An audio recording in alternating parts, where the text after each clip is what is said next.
Nirvana means in Sanskrit, blow out.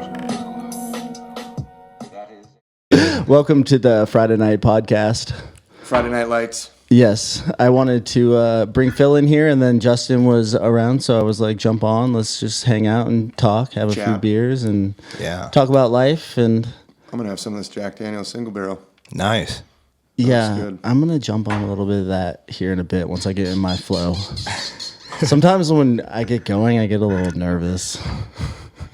That helps bring the nervousness down. Don't be nervous. Yeah, don't be nervous. Anyways, Phill, you want to just explain who you are a little bit to the people that don't know? Yeah, my name's Phill Norvold. I own an off-road shop here in town, Max-Bilt Off Road. We're on, well, I don't know if your listeners are local or not, but south the interstate on Highway 93.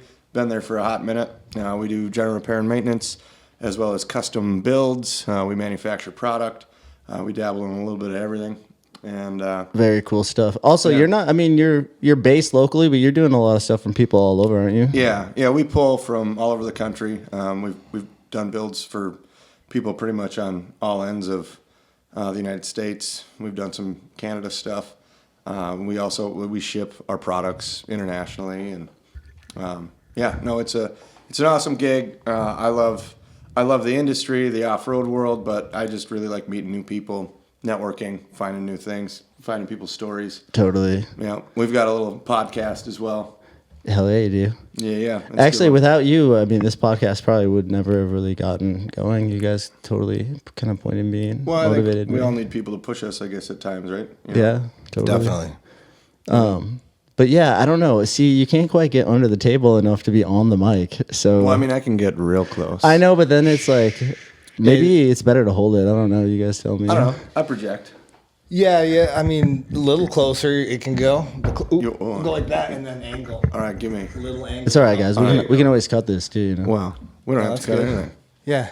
As long as you're comfortable. There needs to be. It's picking him up. Yeah, it's picking him up. It's got me. I'm looking. I'm checking my levels. I'm good. And you can give him more gain too. You could like if he's number 2, just move him up a little bit. Yeah. Yeah. Go, I see. What you're so saying. that bottom channel. Guys, still learning how to podcast. If you've been here since the beginning, thank you. Subscribe to my Patreon. Yeah, just move it up one teeny little bit. Yeah, where can we find this podcast? Where do you guys have it? Where do you have it sitting at? Right now, it's everywhere. Pretty much, you can find podcasts. So you can find it on Spotify, YouTube, Apple Music. It's still kind of evolving. Obviously, it's just me trying to figure it all out. But yeah, we're finally out there. Well, and the more people you have, the more conversations you have, the more you pick up. Totally. But really, I mean, what we found is successful for ours is to just, open up the mics and chat and talk. And usually the podcast kind of just evolves, Yeah, it runs itself in a certain sense when it comes to just what a podcast is. Yeah, you have people that know how to just chat and talk, tell a story. Yeah. 100%. Yeah. I mean, that's kind of why I wanted to get into it. It's just like throughout my career, I've just keep meeting so many amazing people. Like now that I've done it for a month, I'm like, man, I should have been doing this for 10 years. Well, yeah. You can generate so much content from it, but then also, we're all pretty busy dudes. Yeah. We got our hands in a lot of things. we all are, Max. We all are busy. Guys, you're on my podcast. What's up? But you think about it, it's like this is just a great way to, when you got 1,000 things going on, it's like, okay, I shut my phone off and threw it under the couch. He did. It's good. But it's no distractions, and it's a way to just kind of chill. It's a good creative outlet. And I don't know. I just love podcasting. I like talking, I guess. Yeah. It definitely intrigues me. I'm fully engrossed now. I love it. I just did my 20-year photography episode with my high school photo teacher. Oh, and cool. Man, it actually was so cool. And I tried really hard to be like a good podcast host for the first time. And I was like, all right, I want to know your story versus like talk about me. Like I really want to dive in. Yeah. Learn that his dad was from like his dad was from like 1889 or something. Like was born in 1889. Really? I was like, that's so crazy. Wow. How old is that cat? He's 76. I was gonna say, wow. Yeah. That's wild. Yeah, it was cool. If you went to Memorial High School, you're gonna like it. Yeah, why did that? Because he was talking about how he used to run like the swim team, and then he also built like when they built the extension on Memorial, he got to design that whole wing that is like the arts and wood shop area now. Oh yeah, wow. Yeah, the auto shop. And, yeah. That's where I hung out. Really? Yeah.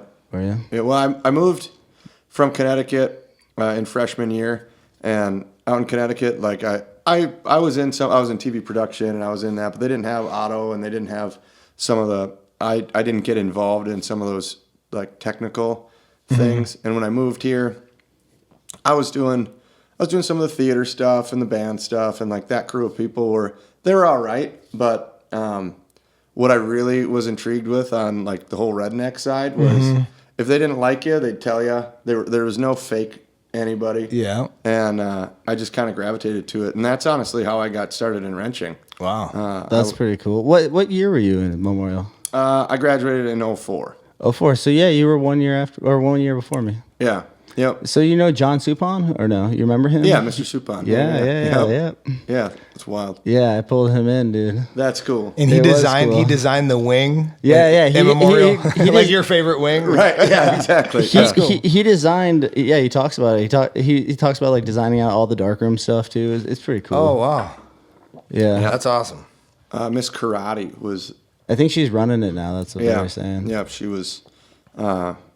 I guess one of the teachers there. I remember her, and then John Ralph was the auto teacher, and he was the one that I kind of hung out with all the time. Escaped my other classes. You ever go back there and talk to them?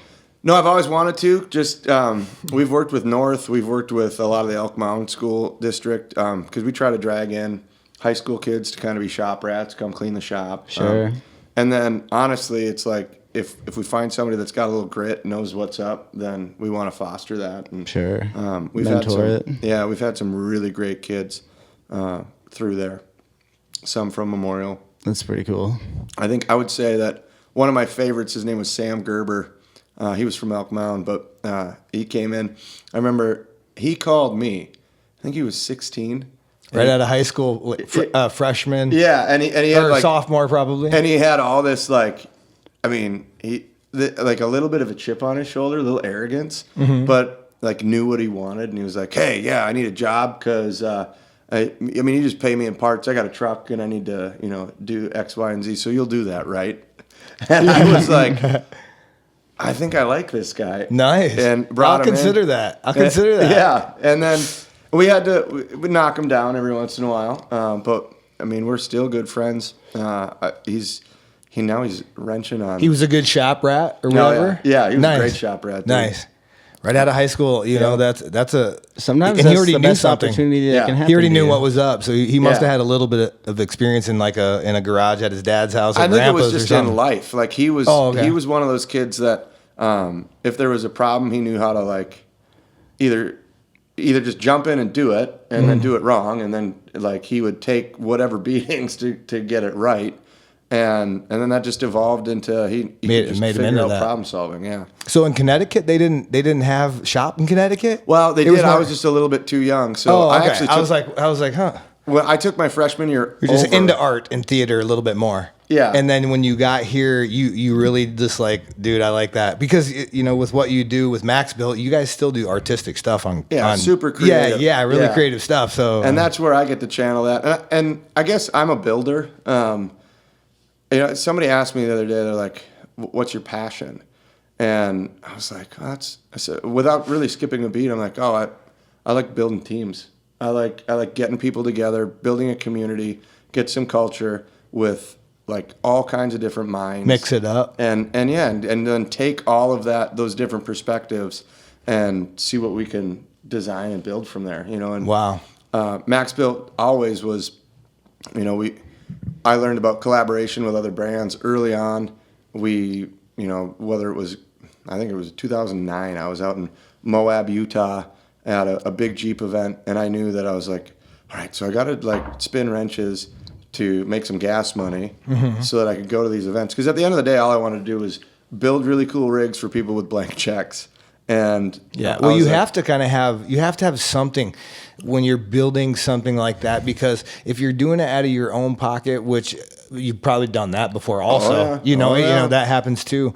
But when you're trying to do something cool and somebody comes at you, you have to have some sort of a name, some clout. You have to exposure. And nobody was going to be like, hey, 19-year-old kid, here's $500,000 and build me something rad. Right. So it was like, all right, we're changing fuel pumps on S10s. And where I was like, all right, well, the fastest way to get my name out there is to go to these events, but I need to manufacture something. So in my favorite Jeep at the time was a CJ7. And I was like, all right, well, they needed a center console. I kind of came up with a pretty cool design that had lights, power socket, like a spot for a radio, all the problems, solved all those for the old rigs that were really exposed with no top. Brought that to that show, met a dude, one of the magazine dudes who we clicked with instantly, and then he just drugged me around the industry. Showed me everybody. And who's that guy? His name was Pete Trasborg. Okay. He worked for JP Magazine. He was a technical editor. And he saw that design that you did, and he was just like, it was crazy because he came to our booth. What year are we talking? This was 2009. Okay. And he came up to our booth, and I was just like, oh, that's Pete. I knew who it was instantly. Oh, you knew. But he was like, oh my gosh, look at the stuff these guys have. He was all pumped That's a about cool it. moment. Yeah. And I was like, oh man, I feel like I'm a little bit starstruck, meeting somebody that I've always looked up to in the industry. And then to have, you meet your heroes, right? And you're like, oh, this is just a regular cool dude. And he wanted to see me succeed. So then I'm asking every question under the sun that I could. And that fostered a lot of like brand partnerships with other brands. When we're doing a cool build, they'd support our project with some of their products. So we could make more of an impact at the next event or the next show. Sure. And how do you talk that out with somebody when they have a really awesome product like that and you can use it, but it's not like the only thing that you need? Right. You know what I mean? Exactly. But and you're not necessly going to need a lot or whatever. How do you work that out? Because you need other stuff too. You do a lot of brake jobs. Yeah. You make whatever cash you can on the side, and if I always tell my guys, a cheap, fast, or good, you can only pick two. So if it's going to be cheap and good, it's not going to be fast. If it's going to be good and fast, it's not going to be cheap. If it's going to be fast and good or fast and cheap, it's not going to be good. So it's just a little triangle that I saw somewhere, and it's like I kind of live by that. So that sometimes means that if you want it to be good and you want it to be cheap, you got to do a lot of it yourself, and it's going to take some time. It's like being between two words or two angles or two wrenches. Right. Ooh.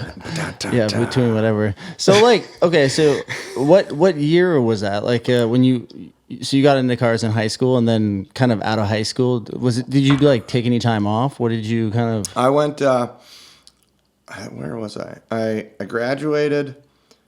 I was working at Napa. Was that my senior year? I think so. February of my senior year. No, I'd graduated. So I was out of school.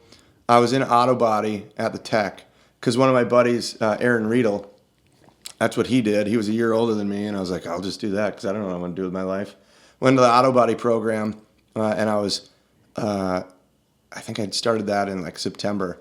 And in that winter, my dad hit me up. He was living in Iowa at the time, and he's like, I got an old CJ7. Do you think you can paint it in the shop? And I was like, yeah, not a problem. I'd just gotten a job at Napa at the time working with. Was your dad in the kind of the biz that No, he was in restaurant equipment. For whatever listeners out there that don't know what a CJ7 is, that's an old Jeep, or 76 to 86. It's like the quintessential Wrangler. It's got the round headlights, the kind of round fenders. A CJ7? Yeah. That's kind of a cool. Hell yeah. I like that. And it's and so I was like, oh yeah, I'll paint it up. And I fucking hated it. I was like, this is the dumbest project ever. Why is that? Just painting a car is kind of hard. And it was rusty as shit. So you're welding everything. Like, it wasn't just like, let me strip it, paint it. It was like, let me restore it. It was a long project and kind of arduous, and then I put it all together and put some tunes on, no top, and I started cruising around town because he lived in Iowa, and I was like, Dad, I got to put some miles on it, make sure it's good before I give it back to you. And I was like, well, I need one of these. I sold every vehicle I had at the time, and traded it for like a shitty another CJ7 that What? I painted up as a twin to my dad's.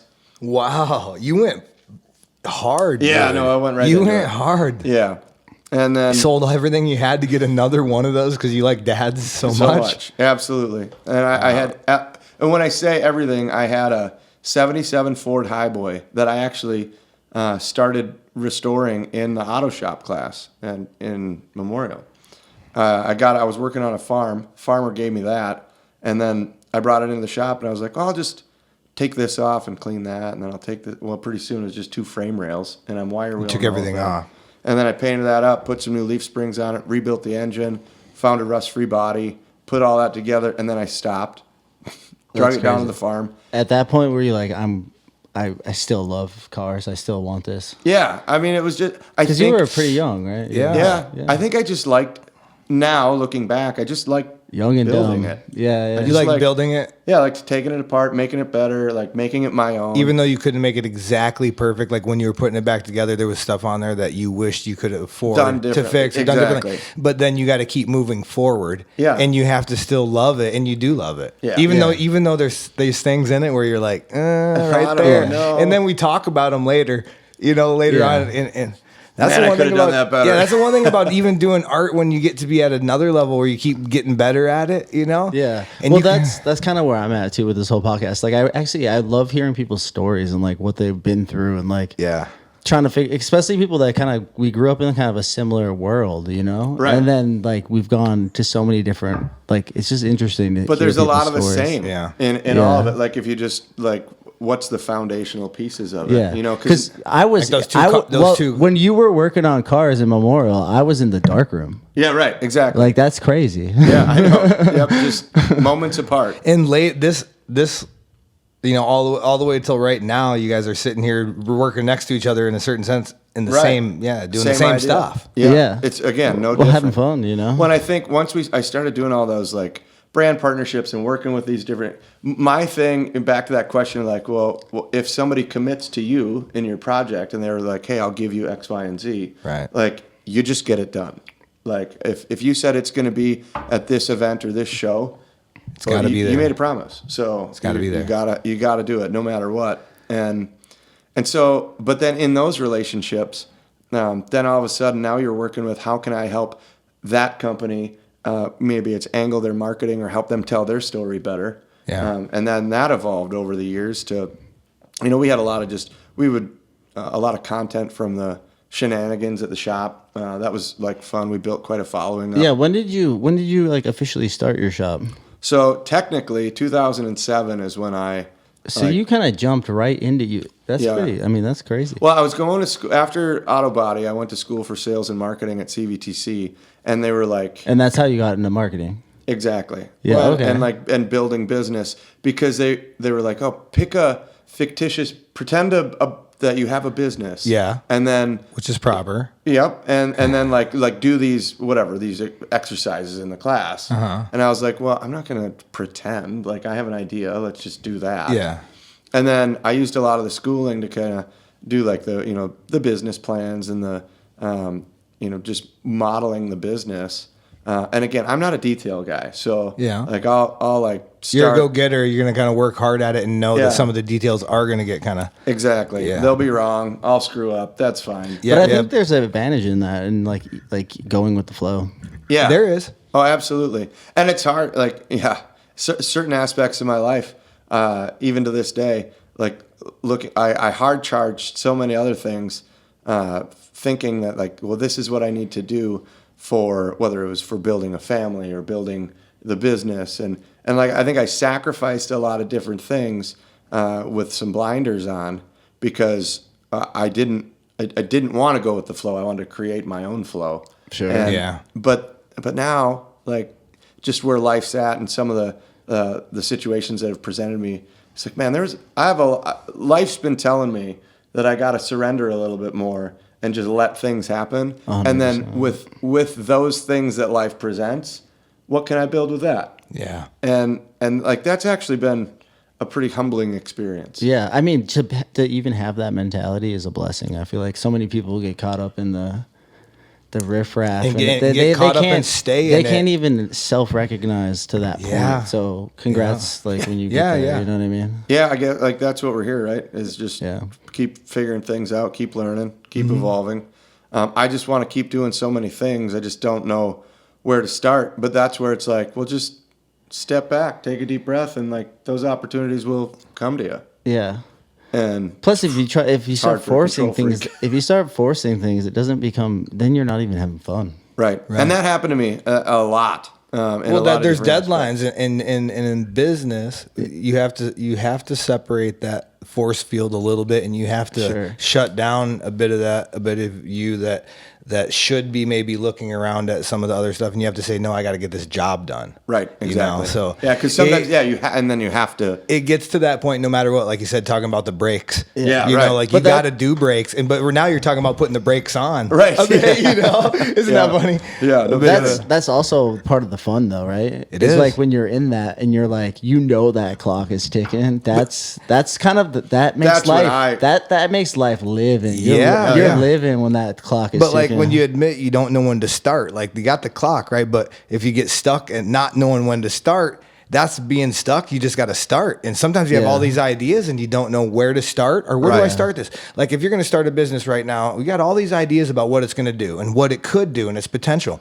But do I got to like fill out a piece of paper and send it into a state? You know what I'm saying? Yeah. You know, Honestly, I like that start with the deadline. Start with the deadline? Yeah. Also, get right to it. You need to get something. Max wants to get right to it. I set deadlines. Yeah. Okay. Or I commit. I commit to somebody or something, Which is not always easy. and then that's That engages. Well, I'm full bore now. There you go. Yeah. There's no I said it Interesting. before. There's no dipping a toe. Interesting. It's like, So give somebody like a real deadline and watch them start performing. yeah. I remember early on, dude. Like I like that. Well, it's like evolve or die. Keep Yeah. up, keep up or get out. Well, we had a really cool opportunity years ago, 2016. We were approached by the Discovery Network to do a reality TV show. A buddy of mine was he was doing one, and he gave our name to his producer. We did a sizzle reel on the shop, and it was like, holy smokes, this is great. Discovery Network got wind of it. They flew out to the shop. They were like, you're the next Diesel Brothers. They greenlit us for a TV show, and like I was all in. And then some weird things happened. I think it was in May of 2016. That was kind of when that YouTube was really taking off, and the way that like cable TV was operating was just changing. Nielsen ratings didn't really mean shit anymore because people were streaming stuff. Right. And so then there was a big changing of the guard of the Discovery Network, and the person that was pushing us through, they got demoted or they got let go. So then it had to go through the revalidation process. Mm-hmm.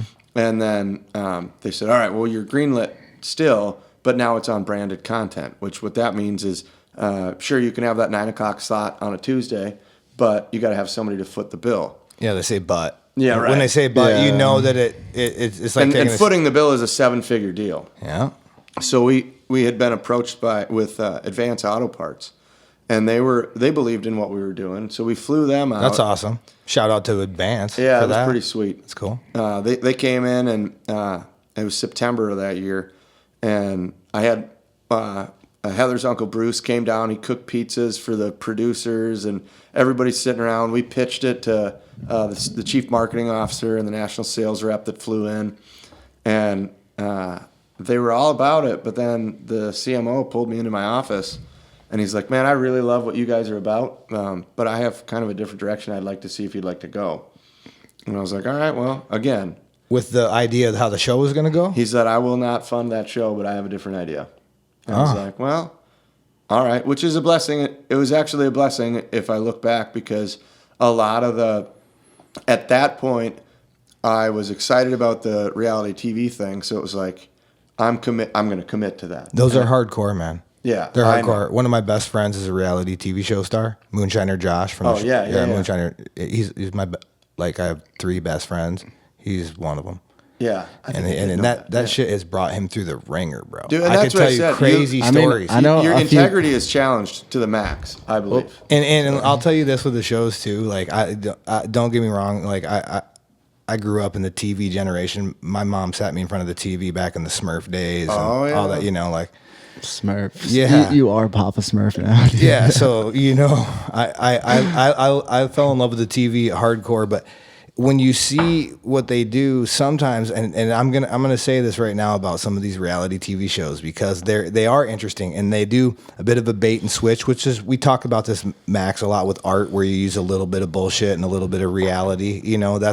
That's kind no of different. That's for my world. Yeah, and I mean it does happen in all art. Well, marketing's. But sometimes there's a they'll lot take, of bullshit in marketing. They'll take people's. This is just one thing I don't like that they do. They take some really cool shit, whether it's the moonshiner or the gold digger or the people they take some really cool shit and they get into it hard. Yeah. And they research it and they do all this and they have a power to them. Well, it's funny you guys bring up those types of shows because I'm kind of on the other side of the spectrum where I have a lot of girlfriends that are on like Love Island or these other reality TV shows. Yeah, and it's the same thing, but And it's the same. It's a very similar. No, but what they tell me is like, if you want it for anything other than like the social boost, it's a paycheck, really. But, Right.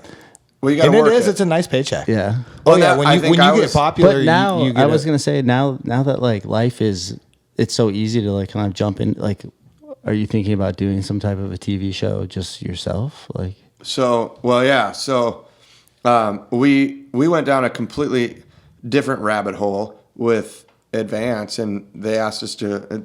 I'll get to your question, but it's kind of I guess I feel like I got to paint the picture. Yeah, paint it a bit. also, if there's anything that I bring up that you can't talk about, you can always just tell me. Oh no, I will tell you, but Yeah. I'm an open book, so there's nothing we can't talk about. Mainly because I have controlling interest over everything, and that is I think the biggest factor that I'm glad that his idea was. Yeah, he pitched another. He said pitch something else. Yeah, and he was like, "Hey, we need help connecting to our customers, and you seem to be able to build teams and build a culture. Can you help us do that internally at a corporate level?" And so then they brought me down to Raleigh, sat me in a room. This guy was a grandmaster at chess, dude. He knew what was going to happen before I did. Yeah, He just he's probably done a lot of TV deals. Well, and this was, I'm sure he has. Did he? And so it ended up being, I met all the people in his organization, and then by the end of the day, I was like, oh, well, this is what you need to do to reach people. And for me, it was like kind of a no-brainer. So I basically pitched a deal for them as a consulting agency, and then my other business, Legends Marketing, was born right from there. I went for a run one morning when I was down in Raleigh, and leaned against a wall, take a breather, halfway through, and I look up and it was just a big mural that said Legends, and I was like, oh, that'll be what it is, Legends Marketing. And I put some rough numbers together that night and pitched it to him at a little whiskey bar the next day, and I slid the napkin across the table. I said, this is what I was thinking. He's like, yeah, let's go. That's so sick. So that was our first client, and I brought a team in right there at the shop. That was where the marketing firm was based out of to start. And for the next 5 years, we helped them develop this program. We helped grow $130 million worth of sales for this one aspect of their business. We 2023 won their vendor partner of the year. But again, it was like kind of a 5-year plan. 2023 was the tail end of it, and they had a big changing of the guard themselves, corporate level, in 2024, and so they reduced our contract. Which then again, it was like, well, shit, now what? Right. And so we used that award. We leveraged it. We got some new clients. We ended up moving Legends out of my shop. It's got its own brick and mortar now. And I've got an amazing dude, Cooper, that kind of runs that. Shout out Cooper, I love you. Coop's the man. And so it's kind of like I've got Adam, who I mentioned him earlier. He was the one who trained me at Napa in 2005. Oh, He was really? my best friend there. Oh, okay. In 2015, I took him from Napa, and he helped run Max-Bilt. And so I've got Adam kind of running the show there, Coop running the show over at Legends. And we've got an awesome team. My wife, Heather, she runs like all of the back end, and she's she's got like just an awesome eye for social media and content creation. So Wow. she's definitely a muse for a lot of our ideas. And we've got a new guy, Taylor TQ. Shout out Shout out Taylor. TQ. Yeah, he's a shit too, man. He's a young kid who's just a go-getter. Oh man, I had such a great day with him for Cooper's birthday last year. We floated the river together. Him and me were together. It was a pretty fun time. Nice. Yeah. So it's just, again, a rock star team. Max-Bilt's in a rock star place. We've been expanding and growing over the years. And so just recently got back to the idea. I was like, we tabled that whole reality thing. But I had an idea even back then. I was like, we need to just do our own YouTube content and build out our own episodes. Yeah. And kind of make it a mix between, kind of like The Office and then some of those shop builds. But some of those shop builds, it's like in an hour they build a car in 30 days. And it's like, I don't want to do that. I feel like it's, essentially you'd start with like a script and then, right? Yeah. And then you would and it's I feel like for you, you'd have to probably figure out like, okay, this is the projects we're working on and how do we script this out to like tell them. Exactly. And we've got some awesome projects now that have some great stories, but I don't want to just do that project for an episode. Sure. And so it's like we have enough antics and problems. But you guys are funny too. You could do something very funny. Well, and I think that's fun. what I mean. And so like, we have enough characters that like the episode could just be a portion of the project, and then the day-to-day stuff, and this and that. So we've got some really great ideas, and we're looking forward to it. One really cool build in the shop.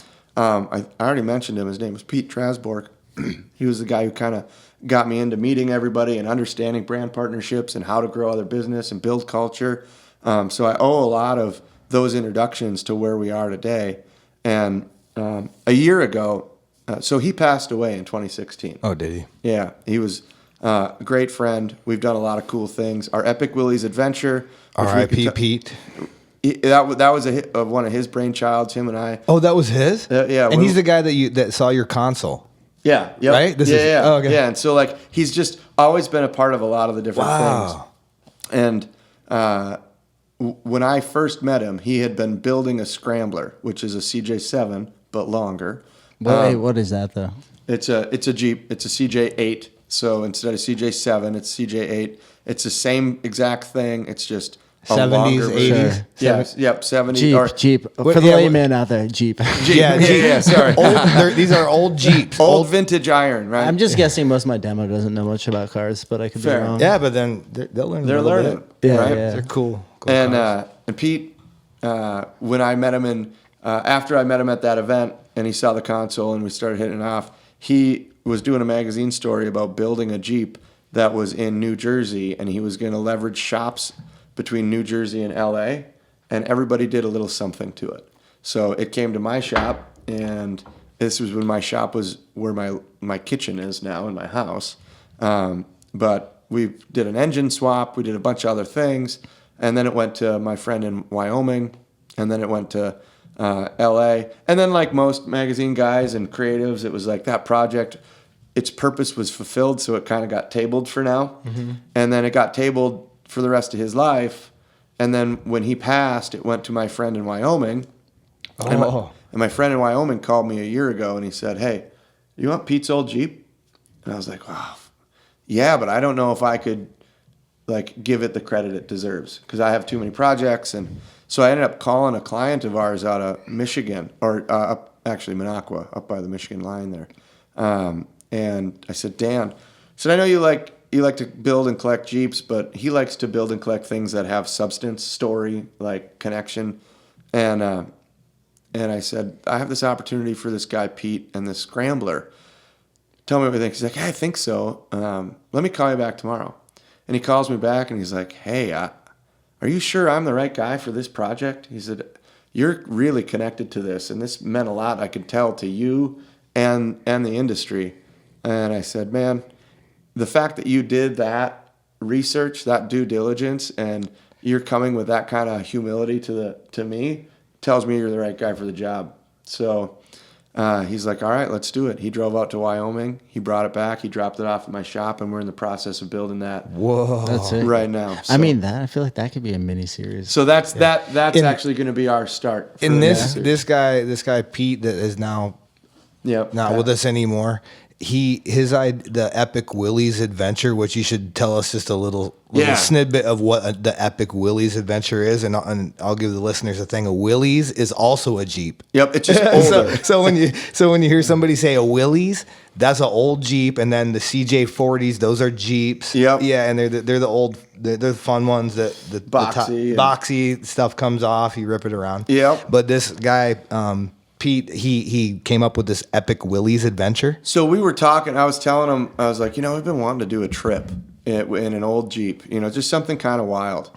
And it actually, the idea was born because Adam had bought an old Willie's, and another friend of ours, Mark Strangfeld, and I were wrenching in our shop and on Adam's Jeep, and we were like, we should take an old trip. Or a trip with these things. And I was like, all right, well, you know what? Fuck it. Let's do it. We'll go to Moab next year. We'll take the Jeeps, no phones, no GPS, no interstate travel. Fuck, that's fun. And none of that. And these things, it's like riding on a buckboard on an old wagon. They go 45 miles an hour. It's 45. Yeah. And so we're going to go 2,000 miles in Jeeps that go 45. You're not going interstate. No way. No interstate. I mean, and that rule was just because we would have died. So you could have done it. You could have done it. Yeah. Slow moving vehicle flags everywhere. Yeah. There's this group of Irish dudes in Ireland called the Knackers, and they drive horse and buggy down the interstate. I just had to throw that in there. Really? Look it up, Knackers. I was just thinking about like that type of road trip. That must have been so fun. It was awesome. What I mean, so what year did you start doing that? From here to Moab? Yeah. In 20. How far is that? It's 2,000 miles. 2,200 miles. That's so sick. 45 miles an hour? Yes, sir. Not even, because you have to stop. And, yeah. And like you're chilling. You're taking pictures. Sure. When we're breaking down. And breaking down. All the time. But you made it all the way. All the way. We had, and so where Pete was at with that, when I told him that idea, he was all in. He's like, I want to be there. We'll get magazine coverage. Like, it's going to be awesome. And then he passed. But his girlfriend, Missy, she came on the trip, and she was a freelance writer. So she covered the first one. Oh, wow. And then like our socials blew up. Adam blew his engine up in La Crosse. So we just started. Right off the bat. The motor blew up. And as like the worst case scenario. As the Pied Piper of this thing, I was like, I remember like we were in a parking lot of a hotel, and we had just drug him in with a tow strap. We don't have phones. And I'm like, this was a bad fucking idea. I felt so hopeless. And then I imagine you did. Well, yeah, because I'm like, this was. Wait, this was the car you were in? No, it was Adam's. Adam's is the idea car. He bought the first. Yeah. He was the first one. Willie's buyer, and then it was like. And so we all did it, and I'm like kind of the ringleader on this thing. Like, yeah, it's gonna be great, because you got a bunch of buddies, and they're all looking to somebody to be like, well, what do we do now? And I'm looking to Adam. I'm like, what do we do? Because he's always been my rock for that kind of shit. Because like shit just doesn't faze him, and he was a little bit phased that night. But then all of a sudden, the Jeep community down there got wind of it. They started sharing stuff on Facebook. Overnight, our page blew up to like 10,000 followers. Yeah, that's what I'm talking about. Damn, that's like best case. That's just like that, cool. dude. See and then how out of that, the universe is testing you, and then it turns into like this positive. Yes. Yeah, and then we met some awesome people. They opened their garage up to us. We changed the motor right there. Wow. And took an extra day, did that. Met some other friends that we're still good friends with today. Pat Peterson, who's out right now in Johnson Valley, California, racing King of the Hammers. So good luck, Pat. And let's get it. Get it. And anyways, we changed the motor, and then at 5 p.m. we fired it up, and it had a massive knock in it, the new one. It did. And we were like, and Adam's like, well, okay, can I leave this here for 2 weeks? And they were like, sure. Threw his gear in with somebody else. And he got in. At like 6 o'clock at night, we were like, we need to get out of Wisconsin. So we just left and got down the road into Iowa, and then stopped for the night. And like we felt super accomplished. Way to go to get way to just Yeah. get on. Honestly, with sometimes that's the best start. it. So, Yeah, it sometimes was. you got to go on and get on with it. Because I Yeah. mean, I'm sure that wasn't your next year. Well, Or was it? All right, well, I mean, it's Oh, so you've done it 2 years? I've done it. A bunch of years, right? We're on the 6th one now. Really? Yeah, so we got through that one. Wow. And little funny fact, when we got back to Eau Claire and Adam went to go pick his Jeep up, he fired it up, the knocking went away. Are you serious? And what it ended up being was the head gasket, which is an internal part of the engine. There's a piston that goes up in the engine, and and that piston goes through the head gasket. Well, the head gasket opening was just 40 thou too small. So it was ticking So it was on it? just ticking Is on it it. the, But- the piston was ticking on And that? so when he fired it up it just cleared itself, and it was fine.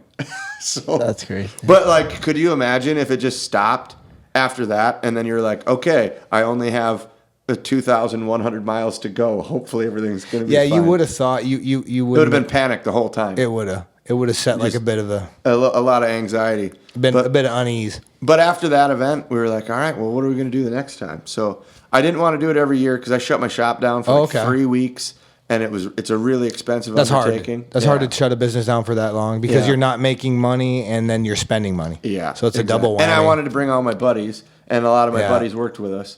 So there was nobody to produce. They're spending money, but everybody's in it to win it for the cause because it's like the epic Willie's adventure. And it was epic, dude. And so our next one was we called it the border to border, and we went from Canada to Mexico.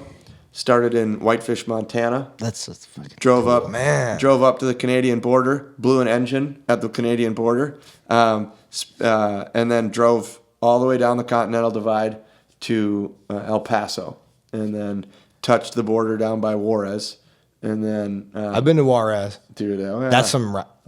that's some rough stuff. I've been right in there. I got some stories. Oh, I bet. Yeah, I got some stories. Hoof to Off Juarez. the podcast, or you got a good one for us?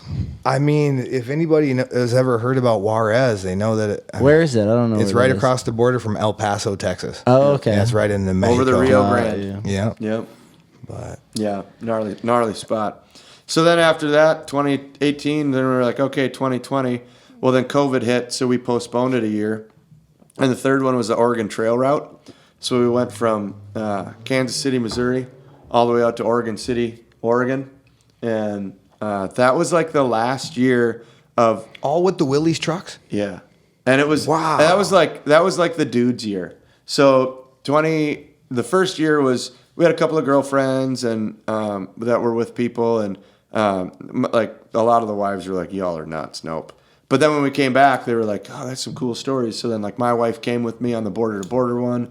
And that was really it was rad to have that side of it. Well, but then Oregon Trail was like outlaw shit, dude. Really? Oh yeah. It was like it was kind of like the last hurrah with like we didn't have to have structure.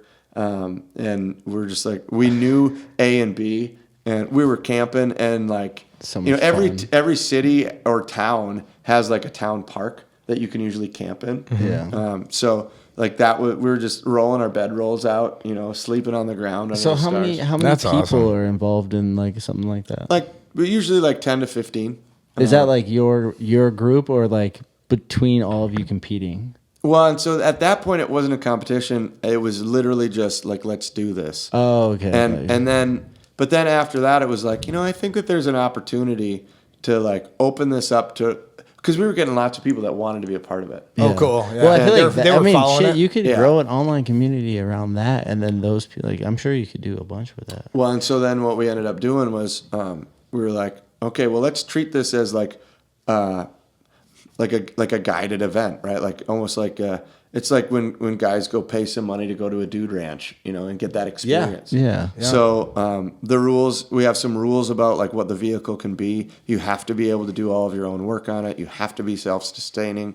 Or else you get left behind. Yeah, you really do. Well, because then the way we structured Or jump it, on with somebody else and leave your Jeep. I think you guys should make it into a competition. So we did. Yeah. Oh, you did? So that was the first one was A good idea, Max. the race for the Concord Cup. So the next one we started in PA, and we went up through the Adirondacks up, and then I think it was 1,700 miles up through upstate New York, the Adirondacks, the White Mountains. We drove up to the top of Mount Washington. And then you're not traveling That's in a cool. group. You're like separated. And So at that everybody's one, it kinda was like taking we off. had it was almost like a scavenger hunt.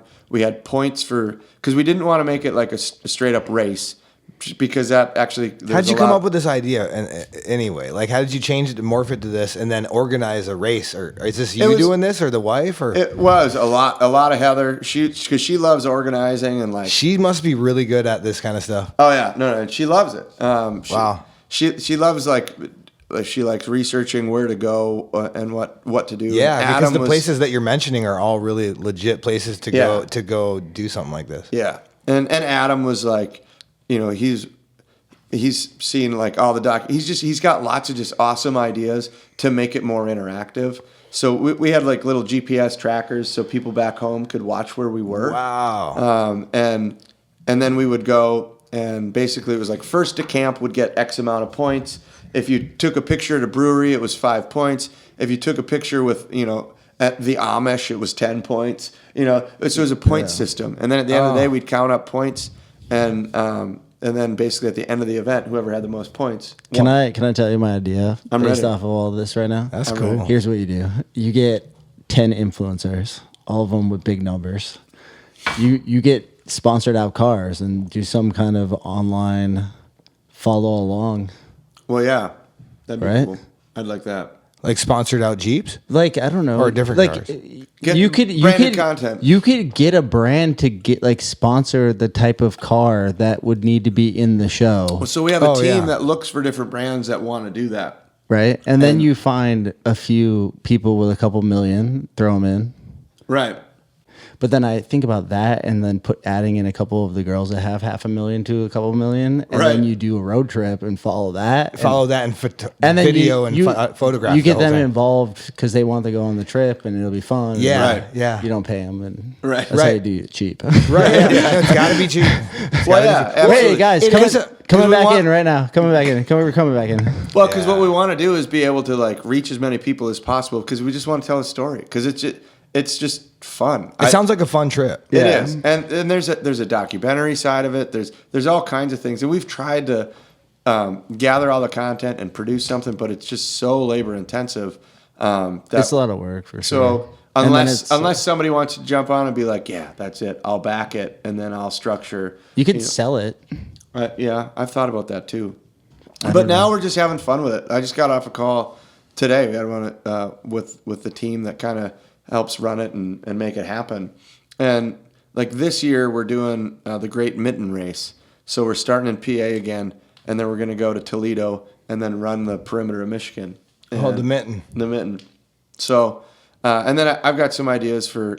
Now we're doing it In the every year. Willies? Yeah. In the Willies. Yeah. So we're at EWA number 6. I get to drive by a lot of the Willies every day because his shop isn't that far from my house, so I get to see a lot of these really super cool Jeeps, and so I look at them. You got a bunch of cool cars out there. You got to but come they're- in there sometime. Yeah, Check I it will. out. I will. I know you guys are busy and building, and when you stop into somebody's work, so I like to sit and chit chat. And just, Well, but I'm not gonna. I I'm can not pretty gonna much- lie. I literally. This is a funny story. I made the worst first impression. He invited me over to shoot some photos while they were getting ready for. I can't remember what you SEMA. guys. SEMA. Yeah, you were doing SEMA, and my buddy, shout out BTW2lines. I wish you were here tonight. He gave me this edible, and it was sitting in my photo bag, and I had kind of forgotten about it. And then right as I was heading over there, I ate it. And then I show up to goodness. his spot, and I was, God. dude, I Keaton's was. edibles or something else. I'm dude. not gonna lie. Really? Keaton- Oh, yeah. There's some high end. Not Yeah. many things get me, but oh my god, that one got me for some Yeah, reason. he's like, oh, dude, they're only like 15 milligrams, but it's like eating 150. It was like milligrams. 100 milligrams Wow. for sure, at least, because I was not like I was like in psychedelic mode, kind of. I was like, I feel I way feel too small. high to be here. Right now. Although I still have cool content. for Yeah, you, those just so so you some know. great photos. No, I'll have to stop in sometime, Yeah. and maybe I could even come in on a pod. Yeah, absolutely. We'd it'd be love to have fun. you, for sure, Between some wrenches. Yeah, hell yeah, that'd be good. Anyways, yeah, very cool story, man. Yeah, I don't know. Stories, I got them. Do you? The nice thing about road trips is when bad things happen on a road trip, it's always stressful in the moment. But like it makes for killer stories, and you get to meet awesome people.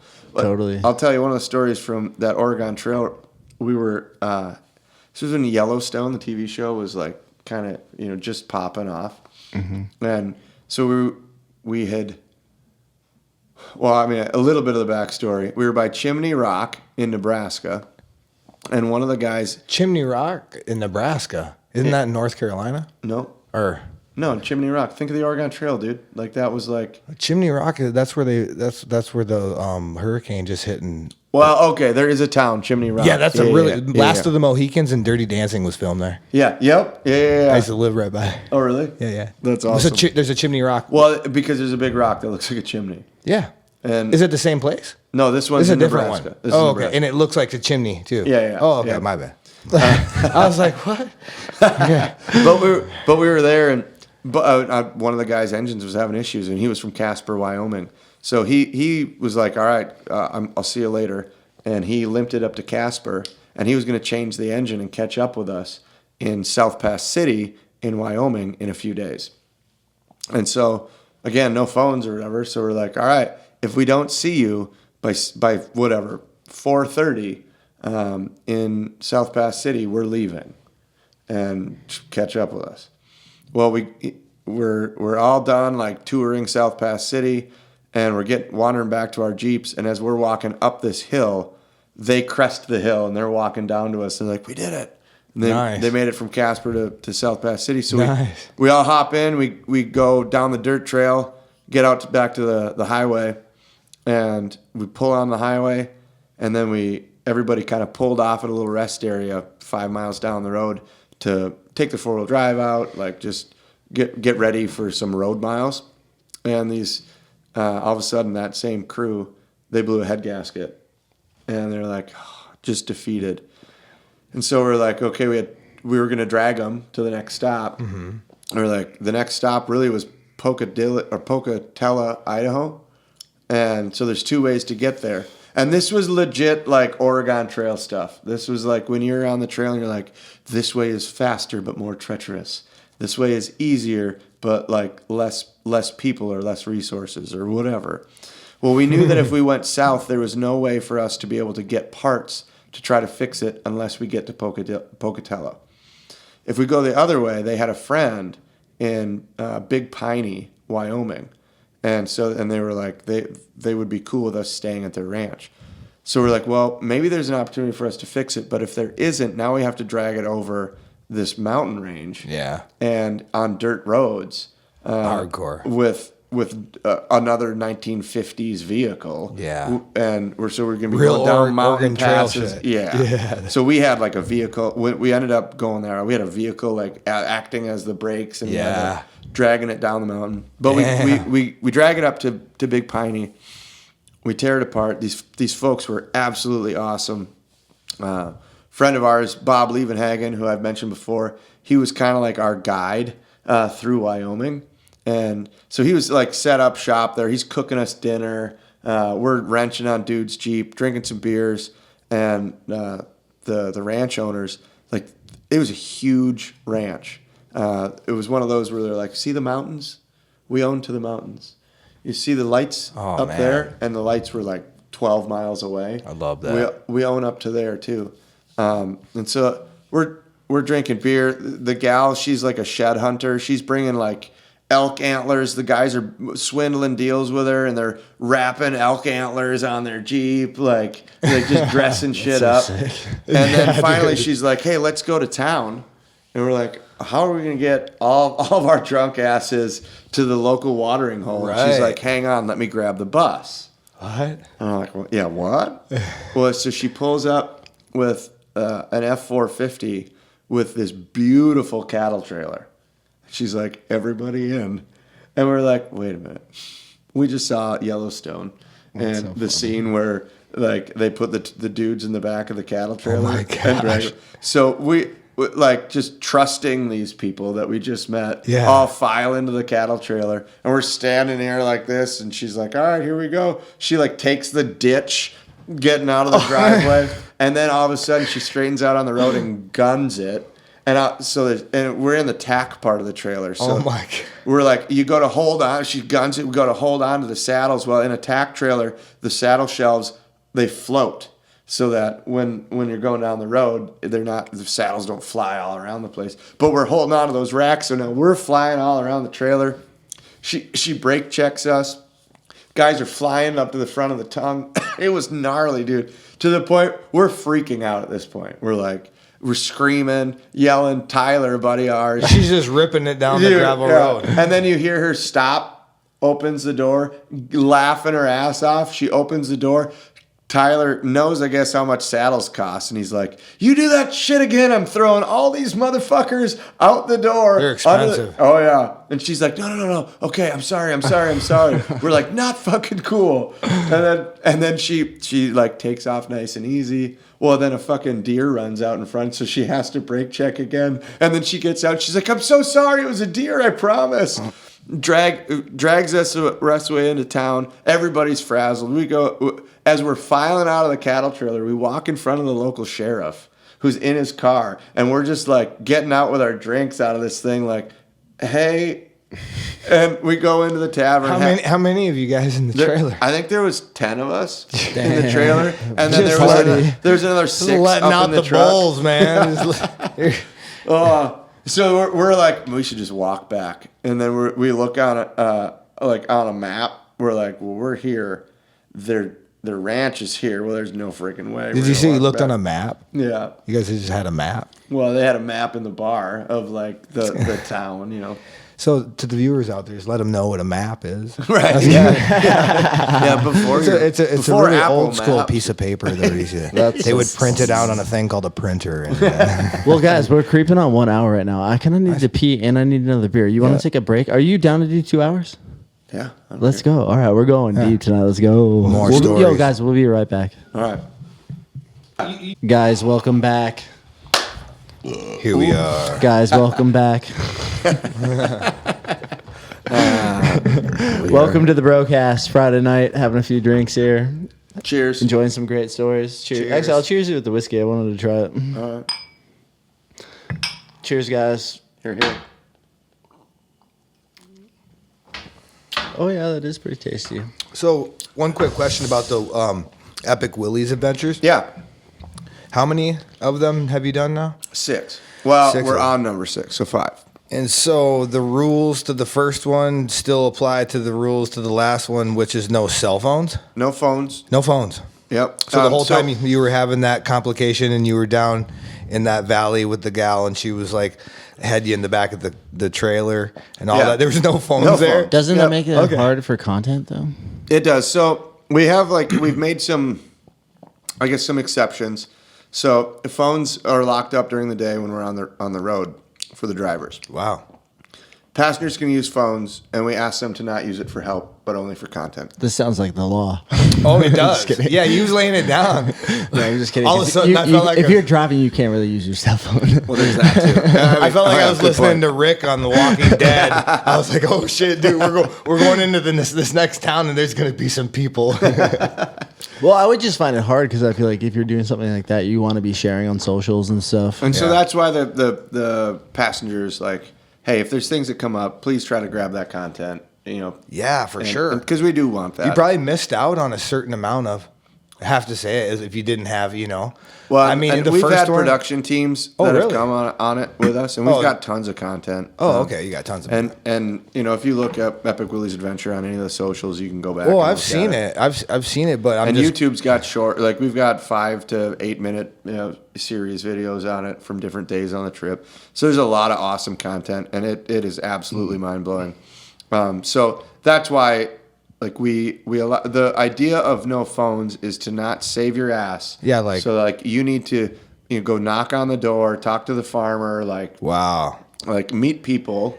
It's Yeah. just a way That's to pretty force cool. people to, because like if you're driving down the interstate, you miss so much of America, and it was pretty eye opening over the years. Not to bring up politics, but like the things you hear about America, right? And it's like, and it's like I fucking love America. Me too. I do too, dude. And Yo, like if you don't going like through those- America, this is the wrong podcast. get out of here. Get out of here. Well, and it's like you get to see what these amber waves of grain are all about. You get to meet the people that make America, the small towns, the store owners. Like, we're not going to, Walmart to get stuff. We're going to, Bob's General Store.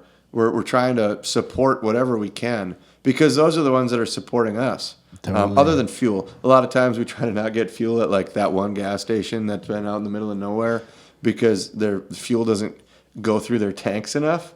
And then you get bad fuel and a rash of Jeeps, and now like you get 10 miles down the road and everybody broke down, and you're burning up points. You got to change fuel filters. It's been bad fuel has probably been and nobody thinks about bad fuel when you're broke down. You're like, oh my gosh, it's got to be something massive. I feel like problem. that should never be a thing. I mean, I'm not trying to get off the thing, but like we shouldn't have to deal with bad fuel if we're gonna. What is bad fuel? Modern cars don't. So what happens is in those tanks over time, if they don't run through the fuel, they put ethanol and whatever in it. I don't know if you remember. I mean, we live in Wisconsin. I don't know if you know like ISO heat. Or like when your fuel lines would freeze back in the day, like you'd dump a bottle of isopropyl alcohol in your tank and it would dry the line. And that just pretty much eats the water. Yep, it sucks the water up. Yeah. But the water doesn't go anywhere. It just sticks to that, and then that sits in the bottom of your tank. Or it'll dissipate. Well, and these older vehicles, like new vehicles, can handle burning through that. Okay. Old vehicles, they start sucking up that water, now it's misfiring. It's causing an issue with the electronics, the ignition system. So it starts running and popping and not. So no was power. it bad gas, or was it just like the gas that is? I mean. So in those tanks, if they don't run through them, if they're only getting filled once every 2 months. And we're coming there, and it's the older gas. Oh, you're talking about the tanks that are at the gas station in the ground, right? Oh, okay. And so, like, what'll happen is all that, like, in the tanks, as the level goes down, well, they still the temperature, condensation happens in the tank. Mm-hmm. The water falls into the fuel, right. And then you're pumping water out with your fuel. Oh. And so these vehicles are really susceptible to that. Oh. Whereas, like, 91. Or the no octane. ethanol fuel, like the higher octane fuels, are fine because they don't suck that water up. But a lot of those old gas stations only have the 87 or whatever. That's wild. I would never think about that. Right. Yeah. Well, yeah, and then even though that's happened to us countless times, we still that's the last thing. Like we're like, oh my gosh, we got to change plugs, we got to do all these things. And then we like look at the fuel filter, and the fuel filter's got like a teaspoon of water floating around in it, and you're like, oh, yeah. So now we got to drain the whole tank. So when's the next one? It'll be in June this year. Really? Yep, that's the Great Mitten Race. Oh yeah, the Great Mitten. Okay, were we talking about that off the pod? No, I think early. we were on the pod. Oh, we were on. Yeah. Yeah. Oh, okay. So the next one's the Great Mitten, and it's in June. Yeah. Well, hot damn. Oh yeah. Yep. The train ain't stopping. Yeah, we got to keep an eye on this thing. Yeah. Follow along. It'll be fun. Check the socials. Where's the best place to follow that? Probably Instagram or Facebook to be able to like get redirected to epicwilliesadventure.com. So like for the updates, because nobody's going to remember. What Facebook? What's that? What Facebook? Epic Willie's Adventure. Oh, Epic Willies. Yep. Fuck yeah. I mean, it sounds like such an epic ride. I mean, I only know road trips from the perspective of like long productions and photo shoots. And man, I miss the road sometimes. It's fun, dude. I've spent years where I've traveled a ton, and I've spent times where I get to spend more time with the family. I try to all these road trips or events. I try to drag my family and bring them into it, so that I don't have to be apart from them. Well, let me ask you this really quick, not to cut you off, but you can cut me off. But not from this. I mean, you're still traveling quite a bit. Yeah. Do you think you think it's getting harder and harder to find those like mom and pops? Mm-mm.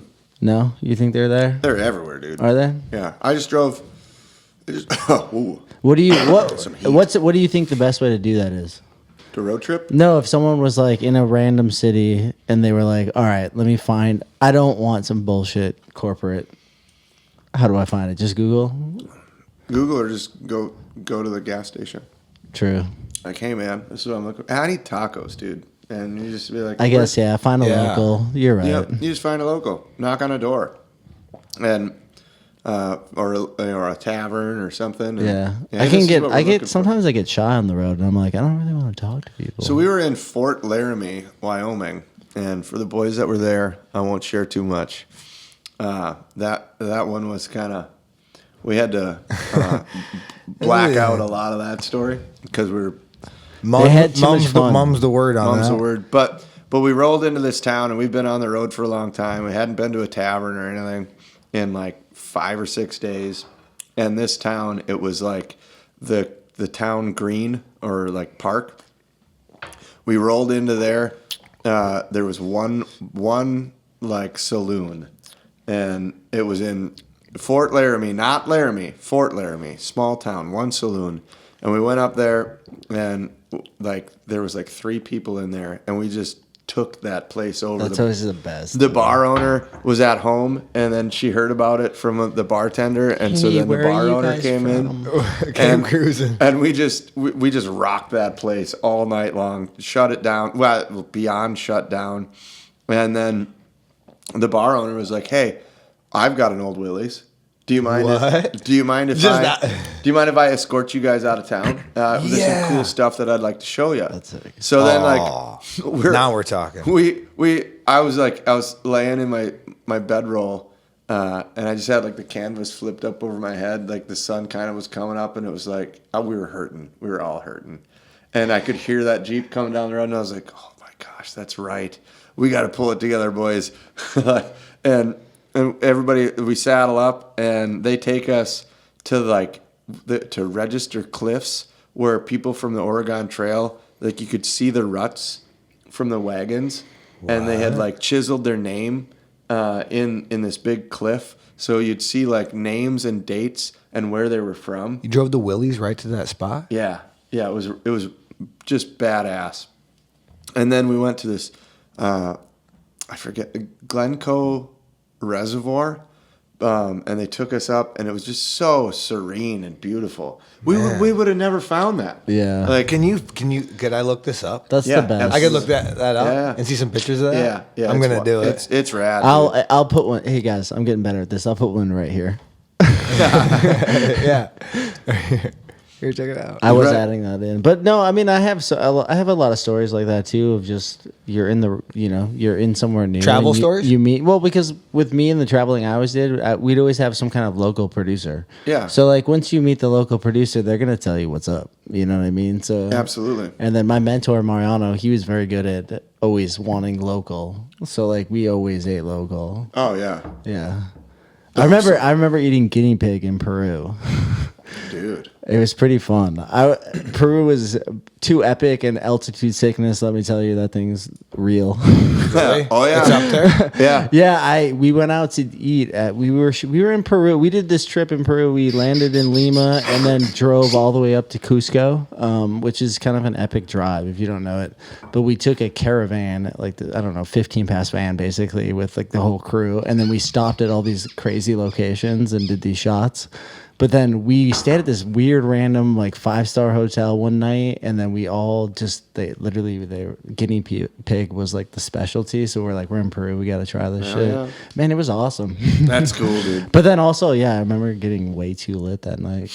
Well, but I think that alcohol can have I can have a interesting relationship with that. It does, and it will. Yeah, but at the same time, those are the moments that I feel like it makes everything just you're with the locals, you're having some local drinks. The vibe just Pisco sours. Builds and I think it was Pisco sours is what they drink in Peru.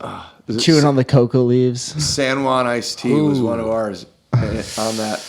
We dealt with altitude sickness. Where do you end up on those days? But no, the reason can you think back of the at the end of the night? I can't. The end of the night of some of them nights. I mean, I don't know if I'll leave this in here, but this will be cut out for That's sure. okay. That's okay though. That's okay. That teaches you something about yourself. It was. But we were outside of Cusco, and I can't remember. Cusco's actually at a crazy elevation, if you know Peru. But Cusco, What is it at? Like 10,000 or 8,000? I don't know. Like really high would be 13,000. Siri, what is the elevation of The top of Cusco, Mauna- Peru? Top of Mauna Kea is 13,000. 11,000. Yeah, that's, That's high. high, dude. Yeah, that's up there. Yeah, we were in. We struggled with it Damn. on that border trip, and one of the gals, we were at the old 100 mine in Silverton, Colorado, which I don't know.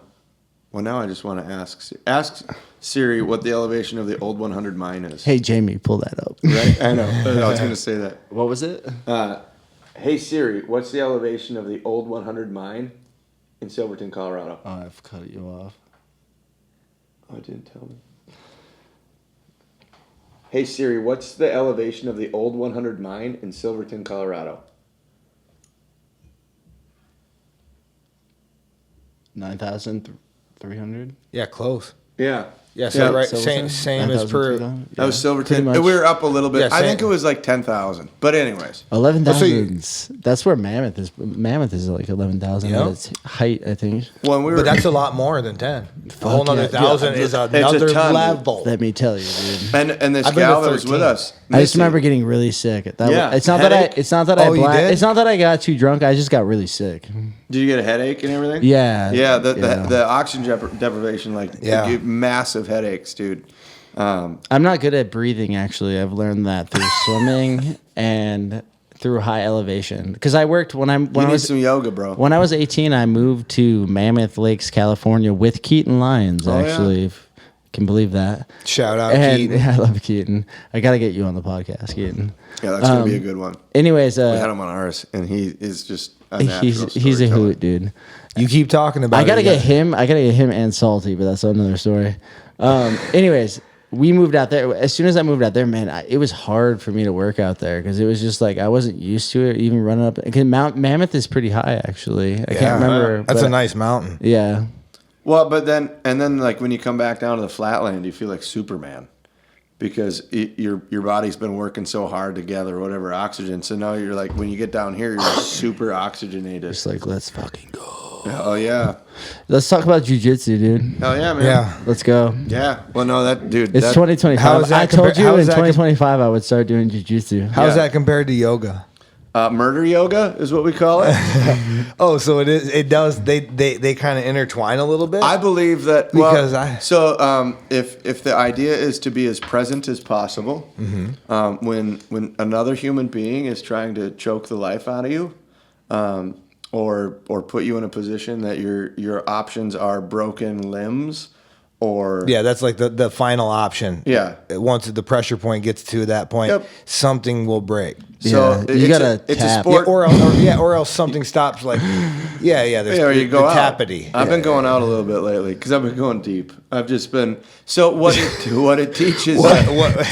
What now? Yeah, how deep? All right. So it's an amazing sport. It's a grappling sport. I got into it a few years ago. My buddy Eric Cabasco, who also he's another rock star.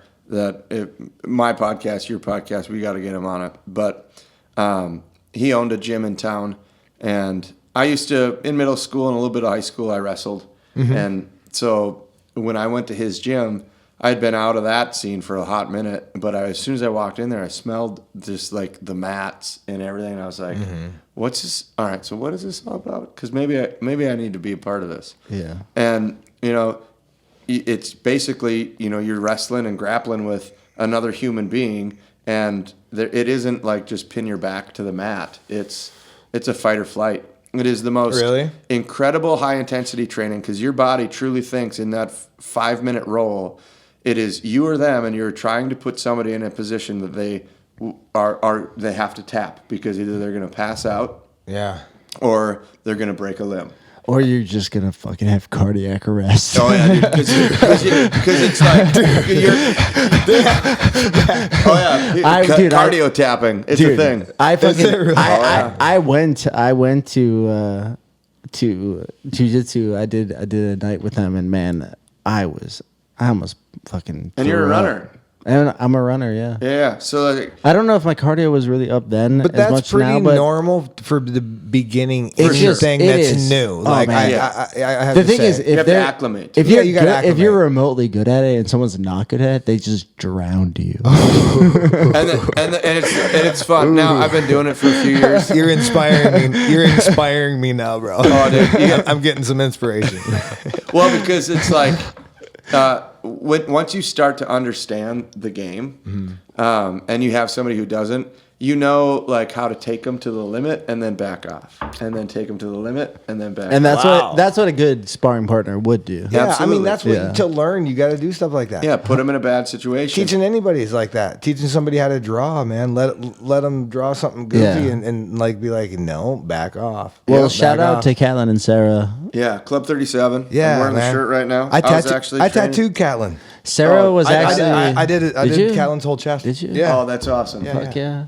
Sarah was in my photo class with Yeah, Supone. Sarah's awesome. Oh yeah. Yeah. Yeah. No, just awesome. family. Catlin's boy. What's his name? Catlin was my boy from back in the day. Kaysen. Kaysen. Yeah. Dude star is Dude, he's a rock star. dude. man. He I can remember when he was really little. When I've been watching him come up in the club, and like watching, you were telling me earlier before we started, you're like, oh man, between 13 and 15, it's a wild change. Yeah. And I watched that happen with Kaysen. I'm watching it with my boy now. Yeah, It's like, it's crazy, the evolution of it. Yeah, it changes. It's going to keep changing. I know. I'm excited for it. Yep, you should be. It's, but the sport, That's dude, wild, man. Fuck. It is. It changes. I don't have a kid, so Yeah, I'm just. That's- I'm 1 year younger than you. It's a different perspective, you know. Like, I can look right now and go. I can see how I would have changed had I had that responsibility. Yeah.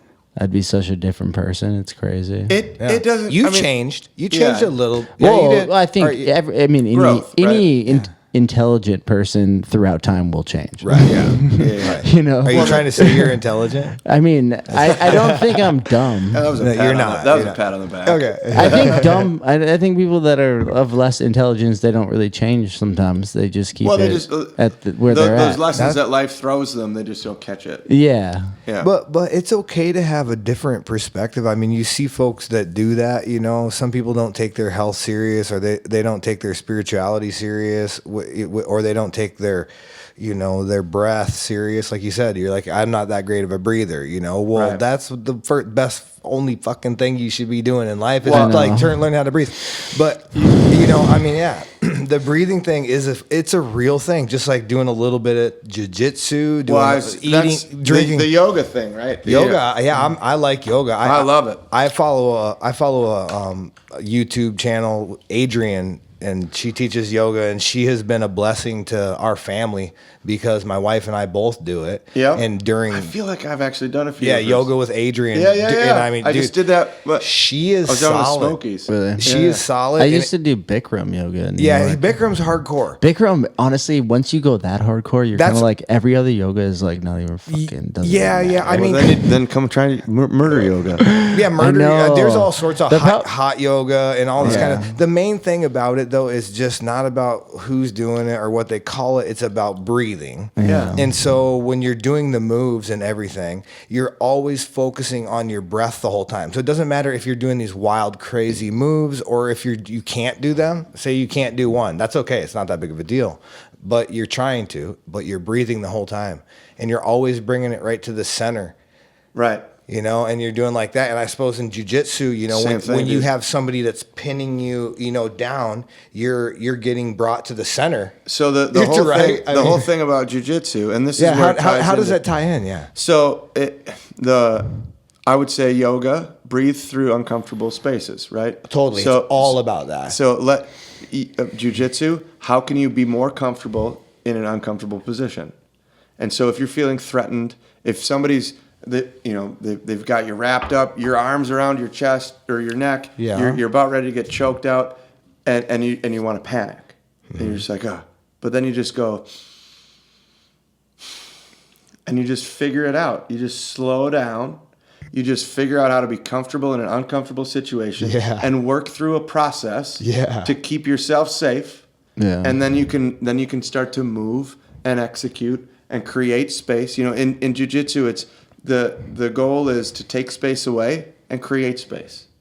And so that's why I find it's very similar to yoga from the standpoint of like, you know, these poses, they're not easy, you know? Right. And so it's like, okay, you're in this spot and you're really uncomfortable. And you can't hold your breath because a lot of people tend to like go over here and 100%. hold their breath. Yep. So it is with It's very similar. Yeah. But it's it's not being quite tied up, but there is things like called a thread and the needle. Oh yeah. Yeah, because Yep. thread and the needle is a bit like being tied up. You're almost choking yourself almost, you know. And then how far can you push it? How far can you push and that? Then, and how Dude, can you, I can push it far. And how can you relax? I can put my legs behind my head. And you gotta relax into it. And breathe. You I can talk heard while it I'm here first.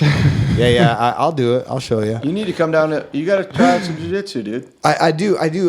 You know, I would. I'd love You know that. what? Fuck it. Right? I'd like to be wrapped up just a bit. You know, I just Yeah. don't want to. I do my. I get that. The thing is my hand makes my living. I wanna and get it's into important it. to But me here's the- and my life and stuff like that. So I Same. wouldn't want to break.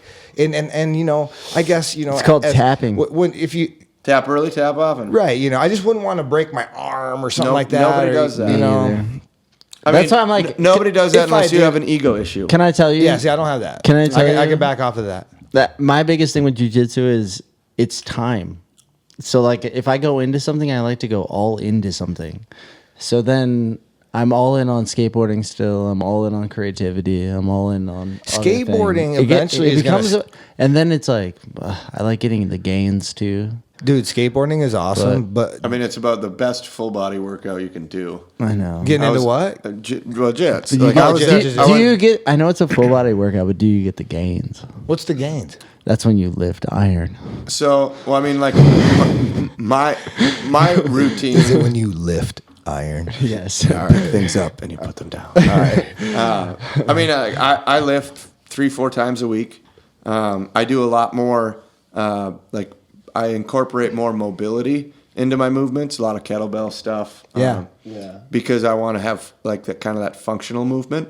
Mm-hmm. And then like I trained this morning. I went into the club at 6:30 a.m. Did an hour class. Got a couple rolls in. And then my evening cleared up, so I went in there at 6:30 at night. I trained. Did another. Got another one in. Feels good. Tomorrow I'm gonna go.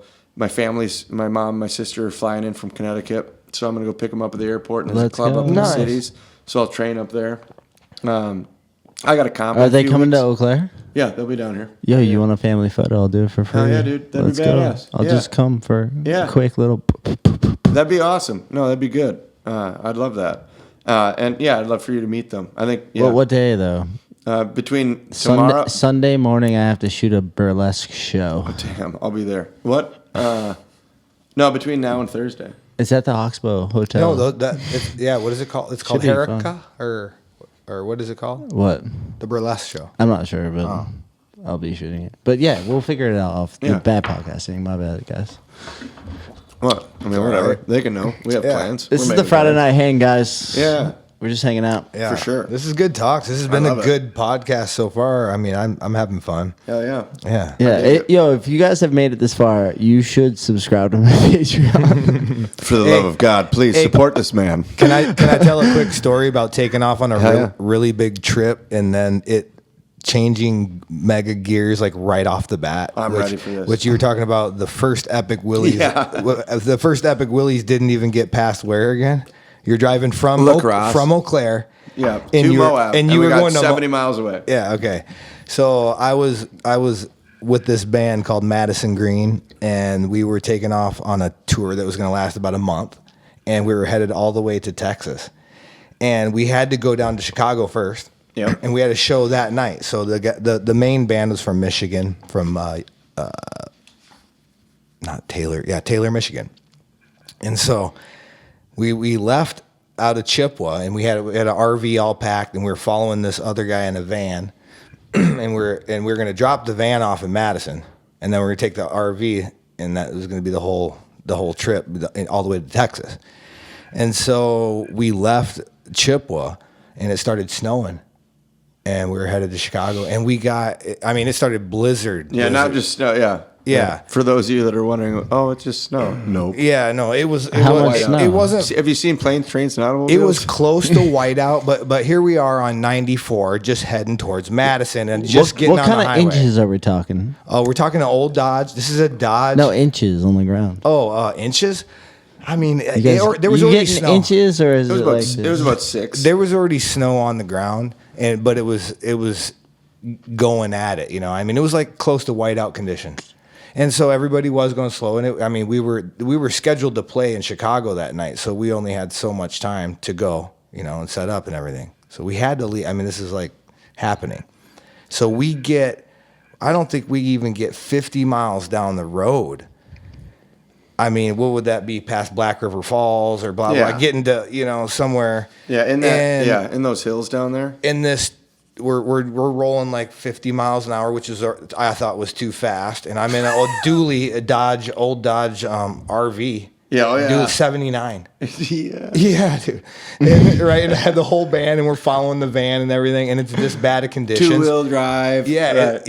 and we're bad conditions. And here comes this chick by us, and just zooms like this, and goes like this, and starts and does a full circle in the fast lane, like that. So my homie in front, he slows. You know, obviously, he was like, "Here we go. We're gonna get in an accident. Oh, yeah, we're gonna right. get in an accident." Yeah. The old domino and we're effect. only doing like 45, 50 or whatever, and he slams on his brakes. And what do you think I did? Also, Well, yeah, I'm gonna try to stop too, but Right. he had a van and I had an RV, like that. I went right into the back of his van and just blasted it, and it put our whole radiator. It just blew our whole radiator up. Like I'm talking, the whole window instantly fogged up, everything. Oh, like, yeah. like that, leaving for the tour. oh my So- God. Not the start you wanted. No. And Damn. so a cool thing about it, talking about America and the people that'll take you in and all the shit that you see. Here we are. And we didn't have any rules about a trip or anything like that. Would you Fair. want to? I was gonna say I have one good road trip story where a car malfunctioned. Me and my friend Brian, we were super young. Shout out Brian Parrish. We drove from Wisconsin to the Hamptons in New York, and then we did a little Martha's Vineyard trip. And halfway through the trip, his brakes went out, and so we were just downshifting and using the e-brake for like almost half of the trip.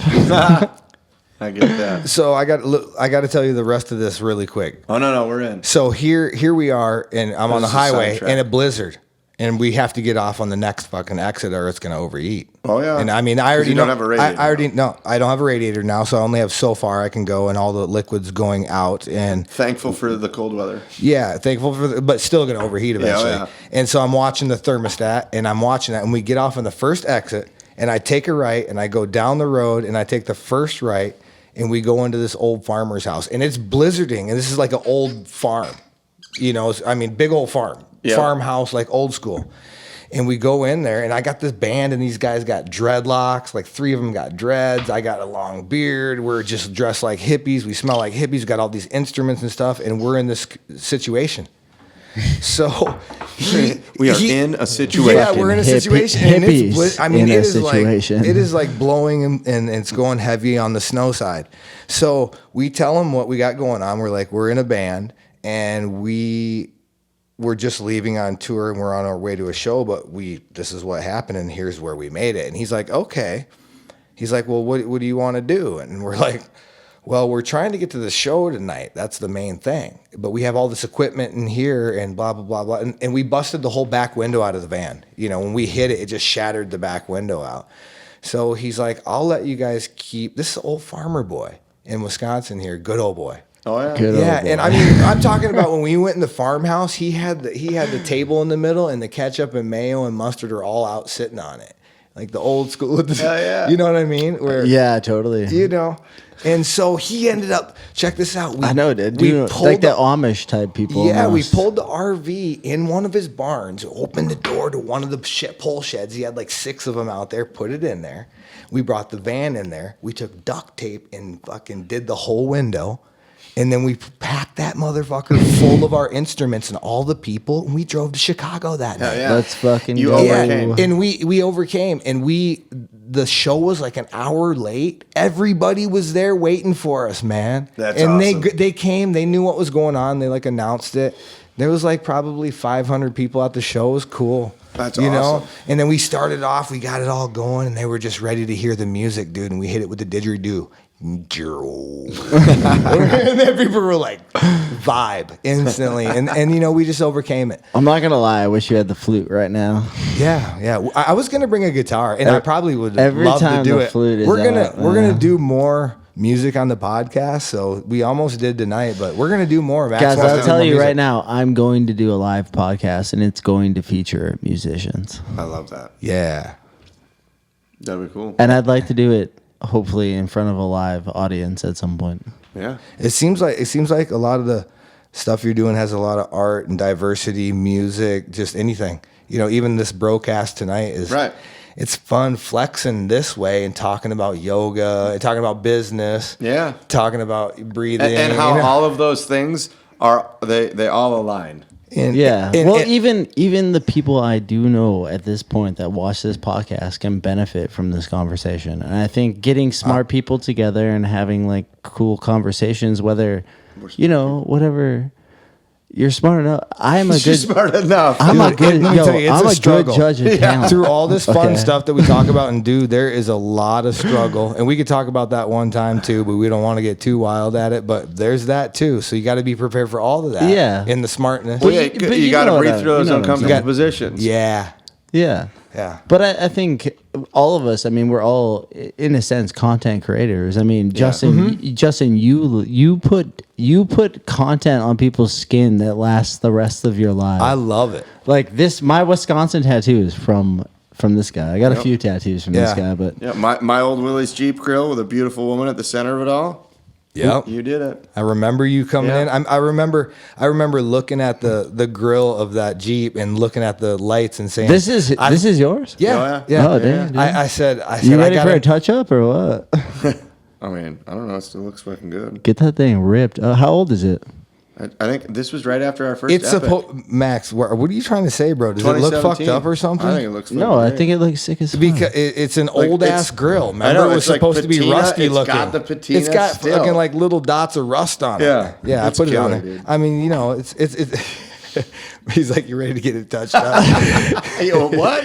Hey, bro, I don't do touch ups. I didn't I mean- wasn't I thinking didn't- about that. I didn't I was mean it thinking about like my that. next one that my daughter's Sorry, I didn't designing. mean it like that. Oh yeah. Oh, I see what you're saying. I just mean I think like as it's not touched up like that, but like I mean like the whole arm, like Oh, yeah. you know Oh, what I mean, like refreshened? I mean- yeah, like like you how you can grow things throughout time, like Right. you know Yeah. what I mean. Like I have so many spaces here where I'd like to have some things touched up, but then fucking keep going, you know. I'm excited. I yeah. didn't. Sorry, I didn't mean it. No. like All good. Jeez. All good. Understandable. that. I got your. only I got this just taste- so you You know. do. I have his work on my hand, so Not has. yeah. That's Has like, my- I have it on my hand Yeah. forever. So Yeah, no, what you do is pretty awesome.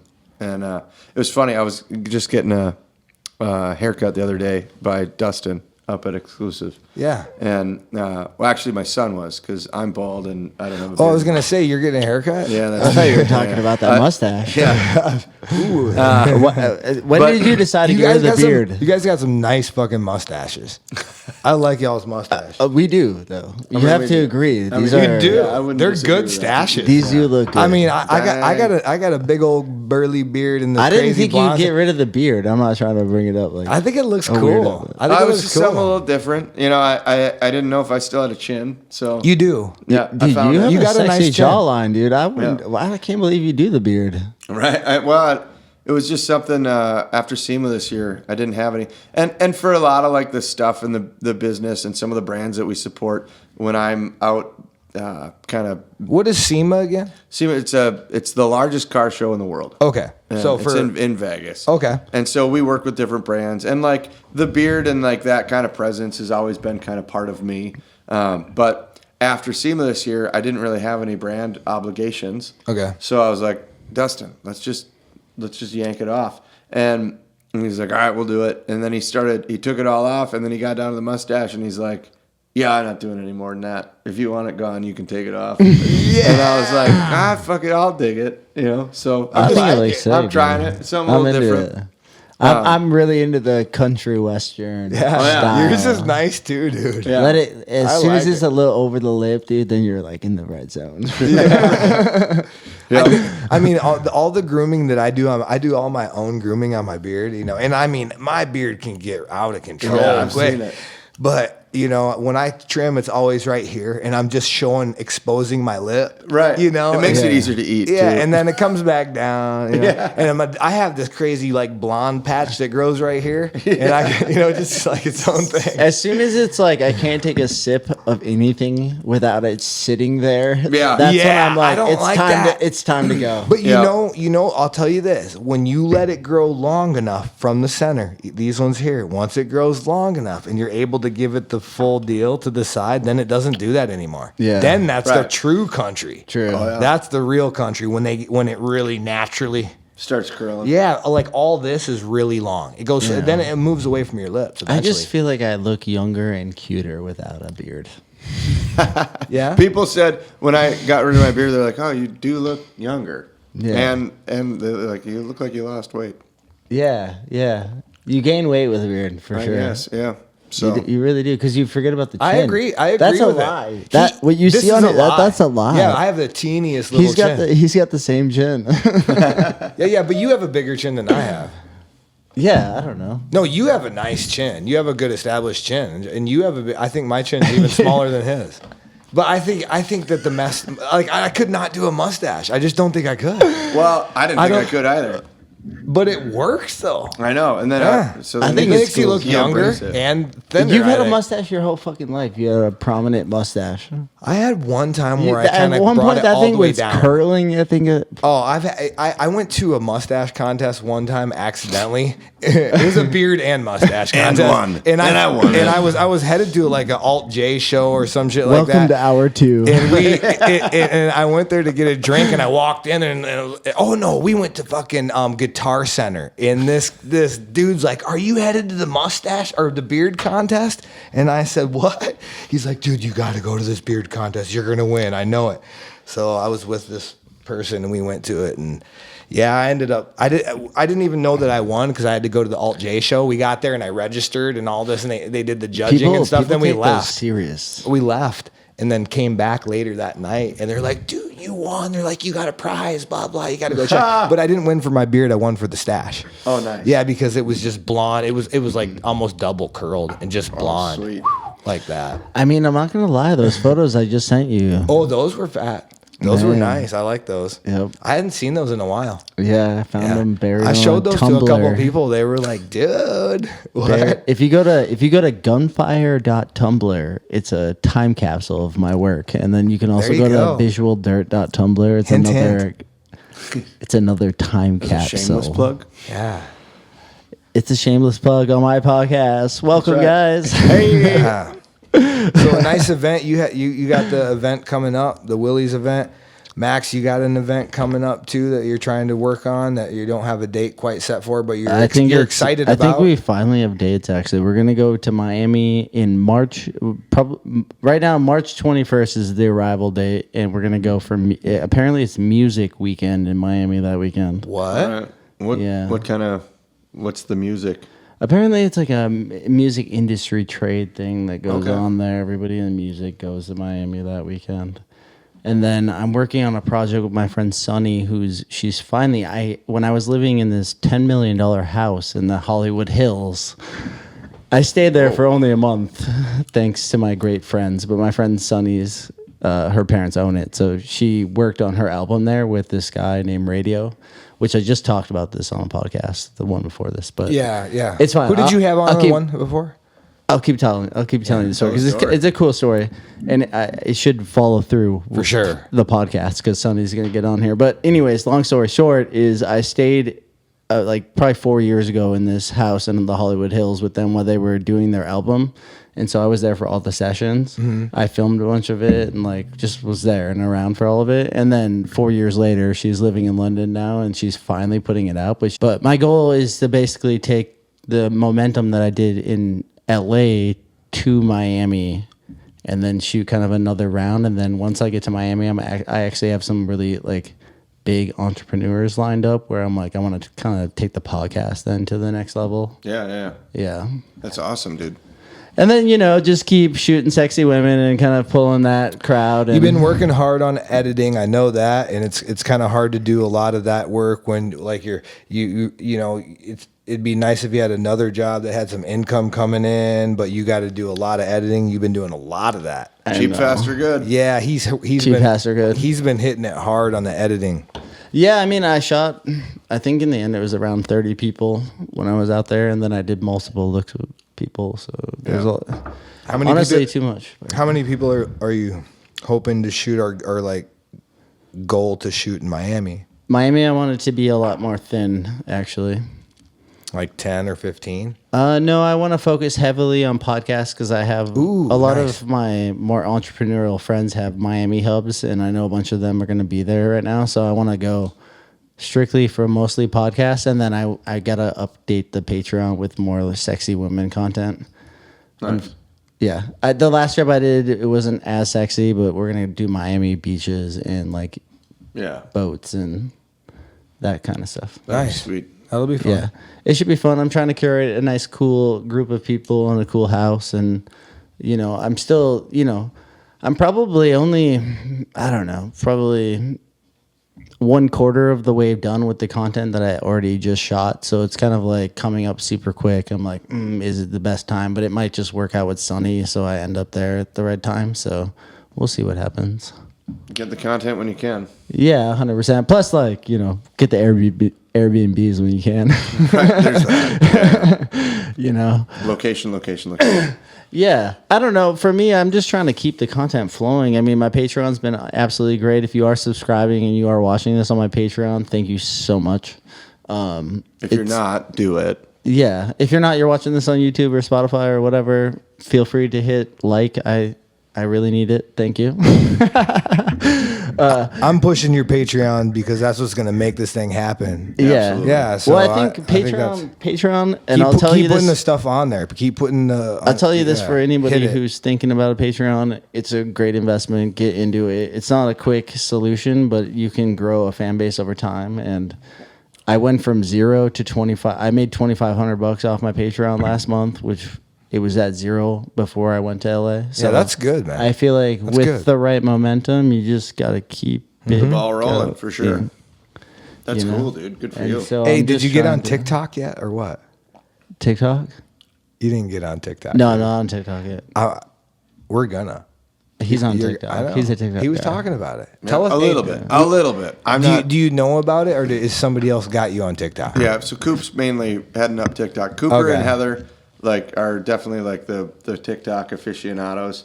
I'm a one-man stand. I'm overwhelmed, guys. No, it's tough, dude. Like honestly, That's a good place to be in. I know that certain our sense. content will blossom Yes. on social medias, on any channel, as long as there's a plan. Yeah. But it's hard to be able to develop all the plans. That's where I'm at. That's why I'm not on TikTok yet. I want to actually have a Jordan. strategic plan to like rip Jordan, that's the dude's name. Jordan. That's the guy that's going to be helping me out. Shout out Jordan. Shout out Jordan. Jordan, I'm going to be real honest. I couldn't remember your name. We just got to have help. We just got to have help from people who are with the same interests, who are looking to get into this Passionate, stuff, right? Yeah, Yeah. because it's like Max, you could actually have a helper, but you can't really afford to have a helper. You know? Like, and that's. But I think there's so many levels to content and what you actually want, and Right. for me and like what I want, You gotta and keep like integrity to I'm it. for all purposes, like I'm a niche that's not really even in Eau Claire, Right. And so I know kind of my niche, and I'm Right. like, okay, this is where I thrive is kind of more in this world. But then to do the podcast and like keep the content, like just the fact that the lights are on right now and the camera's rolling and like getting organized to sit down and Yeah. talk with people and like Feeling it. it all adds to itself. It does. Absolutely. Right. And Yep. then This is I'm all parts already of the puzzle. Yeah, I'm Yeah. already like talking. I'm already shooting really amazing people. Like going to LA was like the biggest confidence boost for me, where it was like, that's right, there is this other world. Like I had been out of it too long, and like even going back there and getting all that positive feedback was like, fuck it, you know, like I feel like this is the what you're route meant to to do. go. Yeah. You know what I mean? But then not putting so much pressure on it. Like I care about what's like, I'm not going to care about what the views are or the other, for me, it's about the discipline and it's all about volume negates luck. You know what I mean? Yes, like 100%. if you just keep consistent with Stay it. true to your vision. And then I'm like, I'm not even thinking 1 year, 2 year. I'm thinking 10 years right now. I'm like, I could do this for the next 10 years and it complements with all of the other artwork that I do and just have fun with it. You know what I mean? Yeah. That's kind of why I Just jumped keep in. grinding. I don't know. Was I ranting? Sorry. Guys, I'm drinking some whiskey tonight. Can I start? I just want to send you pictures that I think are good. And if they're not good enough, then that's fine. But Of what? of whatever I'm doing, and it looks weird. Like I sent you that video of us like smoking meat and then that Cybertruck. Yeah. Put that shit right on there. On what? Along with all your artistic wild stuff. Like if you think it's cool. If not, Yeah. then don't. You know. But it's your art. No, it's yours too. Because Collaboration, my friend. I think one of the fun things that I love about art is that I get to show people. So I kind of want them to use it in a certain sense. Yeah, because you don't necessarily want to be the one to like Yeah. have to curate the environment for it. Yeah. But Like I'm you- okay because I'm not. You know, like. Oh, well, if I need a shot of smoking meat, man, I will use that shot. Just so you know, copyright free. It's not You heard it necessarily here it's not first. necessarily the meat smoking part, but that's a cool part of it. Like that's cool, but you know, just You like smoking meat too? Yeah, Me too. yeah, man. It's my jam. I love cooking. Yeah, like I love cooking, too. Yeah, we make our own summer do a sausage fucking and cooking sticks.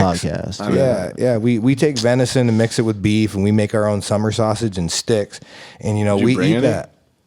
Oh, but we ate a bunch of hot Every jerky time- on yeah, one every time he brings Usually it I with do. this one, yeah. Hey, usually I bring some. And I've been doing this carnivore diet this month. oh, you're Are on, you? You're, I'm you're like doing it? 90% carnivore right now. Yeah, like I- 90. I There's keep just a hearing little about bit it. of some What is it? carbs I keep Is there- digging into. I don't want to find out later that because there's a lot of people doing really good on carnivore It's right rad, now. dude.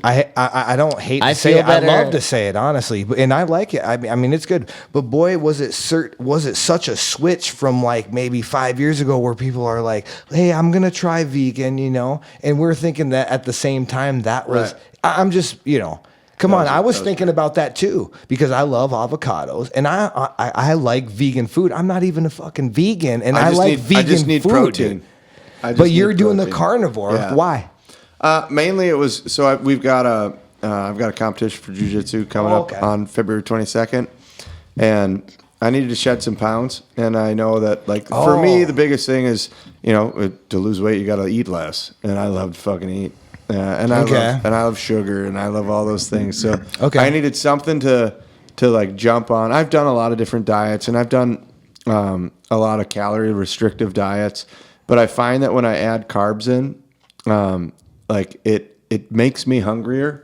And it's crazy, dude. Like I've lost, so I believe it. I was 207 pounds January 1st. It's January 31st.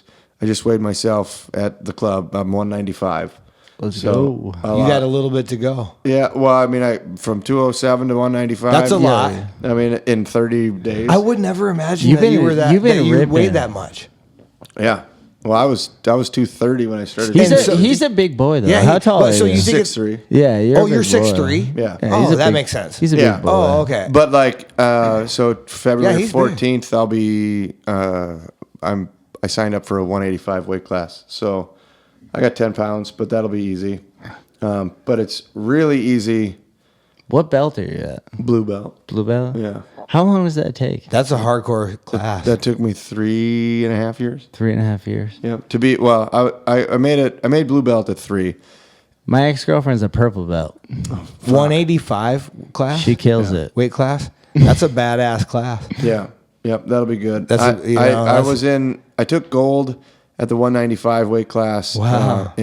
Because I cut down to 195, but like if you can lose 10 pounds in a couple of days if you just cut hard, and then you just I made weight at 195 on December 9th, and then by the 6 hours later when my comp was up, I think you could eat after you weigh in. I ate, and I was probably back to 204.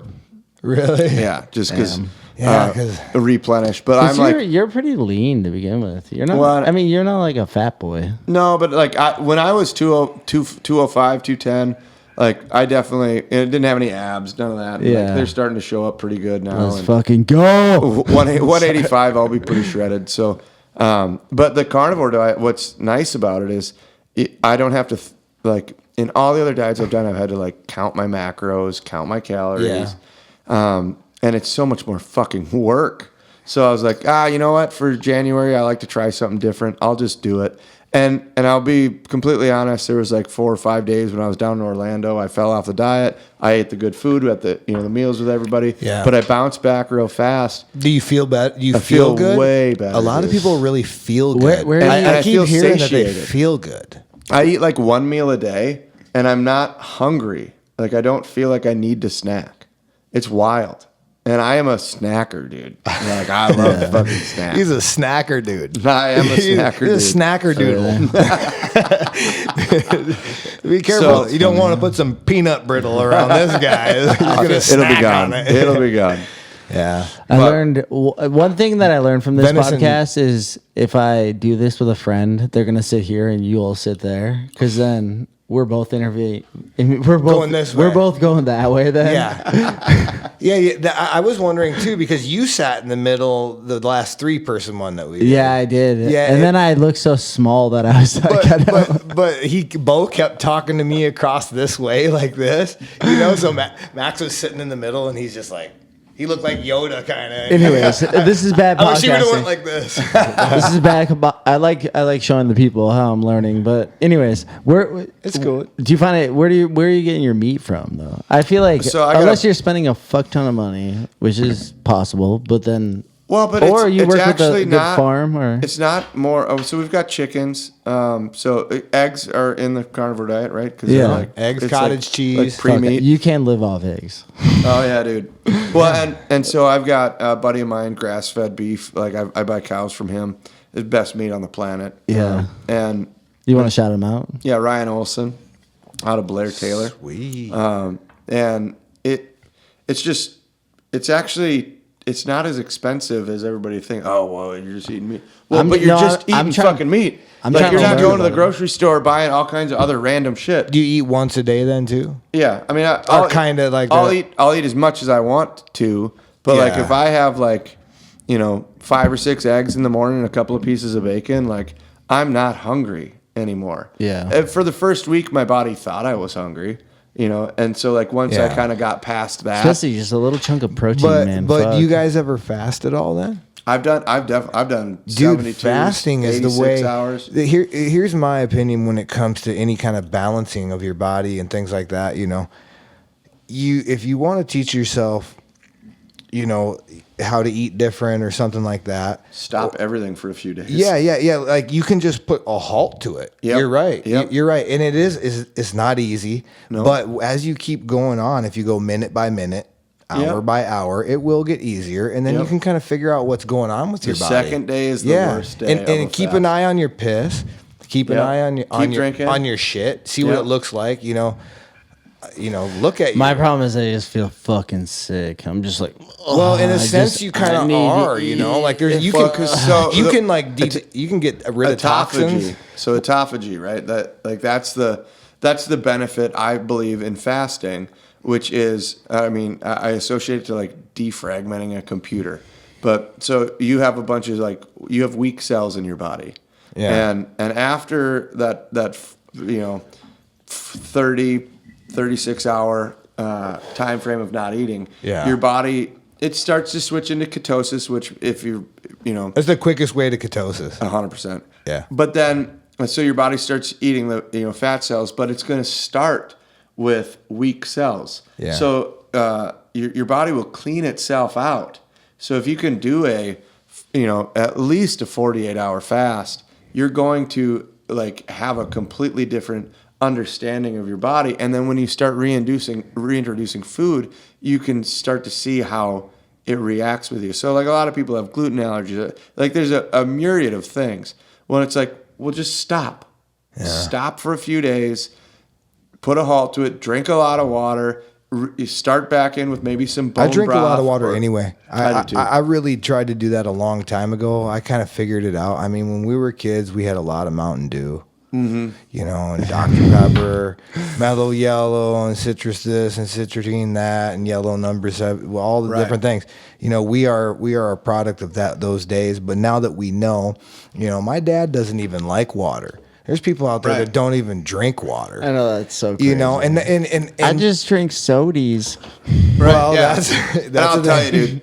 Like, there is nothing better than like a huge glass of well water. You got to teach your body how to love that because Oh, that is so what's good. real. And you got a well too at your house? Oh, yeah. I do too. That's one quality that we have about living in Wisconsin here, about our soil and our water. So good. good. Water boils out of the earth here. Yeah. You know, it does. And there's good water. And, you know, any water can get contaminated, all that. But when you get into water. I was like, you guys getting that shit tested or what? Oh, yeah. My water gets tested. And it's good, but I still run it through sediment filters. Yeah. That's just And good. stuff. I get worried about those forever chemicals now that are just leaching. Yeah, into I everything. think they're there. I don't know when I don't know. when you talk about the forever chemicals, they're in the plastic. They're in the fish, guys. Just so yeah. you know, they're in the fish. But They're in who the knows? fish. Maybe it's not enough. So that love fish it. will kill you. This is my favorite part of the Guys, podcast. if you made it this Just deep, so you know, guys, thank you. we're really hitting on sediment. How are you guys feeling? We're at an hour and 56 minutes. So yeah, we're almost at 2. Are you in a Like, hurry to get out of here, or are you, I'm not- no. you ready to just keep ripping? I'm down to keep ripping for a bit. I'm down. I think we're still You guys wanna set the articulating good Yeah, enough. no, I think so. You guys think- want to set the limit for my podcast here? So far, I haven't done one longer than 2 Yeah. hours. Do you so- need anything? Do you need something to drink? Yeah, do you need- I'm like- feeling good right now. Yeah. actually, yeah. All right. Life is good. It's all about Yeah. you right now. Yeah, it doesn't have to be. Although, So how many cameras do you use when you shoot? I'm curious. Like what's your go-to well, believe thing? it or not, I usually can run one camera at a time. But you like But I'm talking about you lay out you do Polaroids like I learned today about some Polaroids that I didn't know cuz when I think of a Polaroid picture, I think about the one that shoots out of a Sorry, did I cough on you? No, I was thinking of shaking a Polaroid picture. Yeah. So like a lot of people think about that, but there Ludicrous. are other types Okay. of Polaroid pictures that you shoot, and I didn't even know. I found some old pictures that Max shot like years ago, and he's like, "Are you talking about those Polaroids?" And I'm like, "I don't know." I don't think Yeah, so. well, Is that because like Polaroid made film? So like well, anything- Polaroid's interesting because Polaroid's actually a brand name. teach me. Okay. Right? yeah. So you have Polaroid, the brand name, Yeah. but then Polaroid is also a type of photography, and so like for example, this is the book right here is Helmut Newton's Polaroids, and so these aren't like. Sorry guys, this is. What does it mean though? What I'll, is it? I'll Yeah. plug I this wanna in. know. Yeah, plug it up. But like, so like when you think of Polaroid, you think of like instant photos. So like back in the day when you were gonna shoot a high profile campaign, say you're in the 80s, 70s, you got to shoot that shit on film. Right. And so in order to test the light before you shoot film, you would shoot Polaroids. And so there's a bunch of different cameras that would that then makes sense. allow you to do an instant photo. Oh. Right? Got it. That would so you'd have the ability to test the settings in the camera before you shoot all your film. So does that? So that this what- is a book. Helmut Newton Polaroids, one of my favorite photographers. But this is a film of all of his tests before he shot for like. So for example, this is for Saint Laurent. You know what I mean? Like he's doing test shots before he shoots his film. Got it. But then That there's makes also sense. there's That also a does. Polaroid brand. And I bet I'm they not mean the sure same how- thing. I don't know. It's kind of like. You know, it's like Post-it note. You know what I mean? Right, Like yeah. they claimed Or it. Fujifilm. You know what I mean? Yeah. You know what I mean? Yeah, but Or Kodak. You know. Yeah. that makes Harness sense. them up. You I don't know. You what's just need in to know frame. what I think all that's in you frame. need to if know I what the don't crop it lighting up. is throwing out, like, and you need to know right now what it Well, yeah, because might look like on it's the not film. like a digital camera where you can just snap the picture, And look then on the look. screen, and be like, oh. Yeah. Okay. Yeah. Well, Oh, so I shot. nice. I used to shoot with this camera called the Mamiya RZ. It's a Polaroid camera. Well, it's a medium format camera, so you could attach different backs to it. So you could put like a 120 back on it, or you could put like a Polaroid back on it. So like the photos you're talking about, I shot with the Polaroid back on it. Oh, okay. Obviously. Yeah. Now, it kind of sucks because Fuji doesn't make that film anymore. They sponsored me back in like 2013 or something. I remember like that. when you pulled that film out, you were like, dude, I've got this film for Fuji. And you're like, I got to shoot on it. He's like, I got to use it. Yeah, I love that. I'm throwing it all in a new project that I'm working on right now, but it might cool. take a little more time than I thought I would, to be honest, in the end. I didn't realize how many Polaroids I had until I really put them all together. That's cool. And then it turns out I have like 2,000 of them, and it's like, how do you squeeze that into a tiny book, you know? I guess it's a bigger book. Yeah, it becomes a bigger book, and It's then not tiny anymore. but then it doesn't become cost effective to sell. So then it's like, you know, it's a whole Chicken or the egg. But the Books are Polaroid the was whole really thing. meant to test the waters. Yeah. So like if you use it to test the waters, But then it also became like a I commercial. mean, you don't commercial do that thing no more for though. You don't family. really need to because you have digital. That's only that. Well, that was how professional photographers used Yeah. it. But then it also became this commercialized thing that like took over in a whole different realm too. You know what I mean? Where like everybody was shooting Polaroids, Yeah. just to have an instant photo. They didn't have to get Which things. is cool. Yeah. I like that aspect of it. I mean, it doesn't, you don't get to switch the aperture value. You don't Right. get to change something on it. Like it's just, that's the lighting. Yeah. And I like that, you know? Yeah. I want to talk more about jiu-jitsu. Let's do it. Yeah. So start with the either the head or the toes. No, I have so many questions because All right, let's talk through it. I want to get kind of into it too. You know, About fucking time. I don't know. It scares me, which is why I think I need to get into it. And Yeah, I'm not absolutely. sure. I might be a Anthony Bourdain who doesn't get into it until It's I'm intimidating. a little bit later It's in life. intimidating, you know? No, it's not that intimidating, to be honest. You said it scares you. The thing that scares That me would be is intimidating. That would be. I ripped up my feet so bad the last time I went. I swear to God, that was the one thing. I'm like, Matt okay, burn? Oh, yeah. more injuries. How often are you injured from jiu-jitsu? So I believe that the injuries that I've sustained have been because I have not moved my body well over the years, or I've forced. So like last year, I had a massive injury. That's me. Well, yeah, and like, but I believe that also that the key to longevity is movement. Totally. I agree. And so there's joints. You're kind of forced to blow the plaque out of the joints. You know that the arthritis is from, a buildup around your joints, right? Which it'll build on a daily and weekly basis. Dad, So the Dad, the did more you that get you that? The plaque. that's right. Oh yeah. So Dad knows about the plaque. oh yeah, the plaque. Cheers. But I feel like the more that you do it, you are going to get injured. But anytime that you do something, the only way that you find out how you improve is through when kind of the weaknesses present themselves. Yeah. So there's a lot of guys, they have knee injuries. Like I would say, I don't know, I busted a toe a couple of weeks ago. Yeah.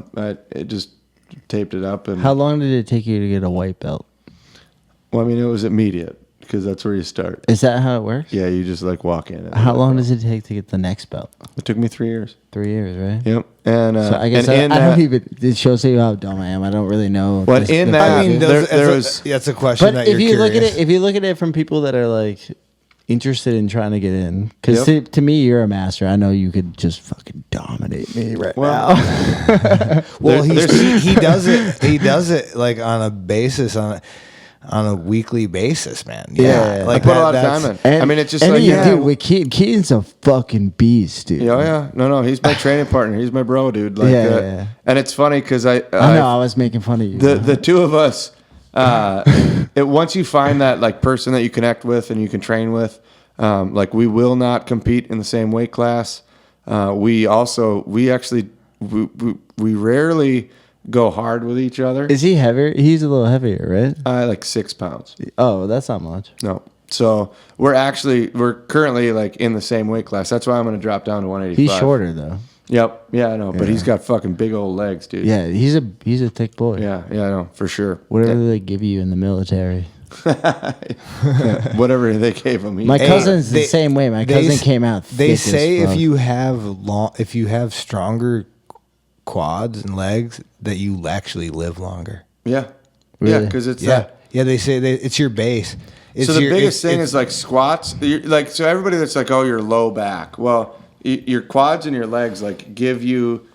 You have to improve the dexterity of your core. A lot of people that are like, oh, you have a bad back. Well, you need to improve your core strength. No, you need to improve the dexterity. Yeah, your dexterity. There's muscles in your core that you don't get from doing sit-ups, and where you have to do other things. You have to do other and push those. You have movements. to do really weird. I know that. And you got to breathe through them. Yeah. So like in the middle of doing these movements that you've never done, it's not sit-ups and it's not this and that, like your traditional things. In the middle of them, you have to breathe and keep your belly button as close to your spine as you can. Absolutely, to keep everything intact, because It that's all what happened to stays me. in there. I blew out. You let that out, then you're all. And that's why I blew out my L5 S1 disc. You did. A massive disc herniation. I couldn't walk. I was dragging around by my elbows. Last year you did that?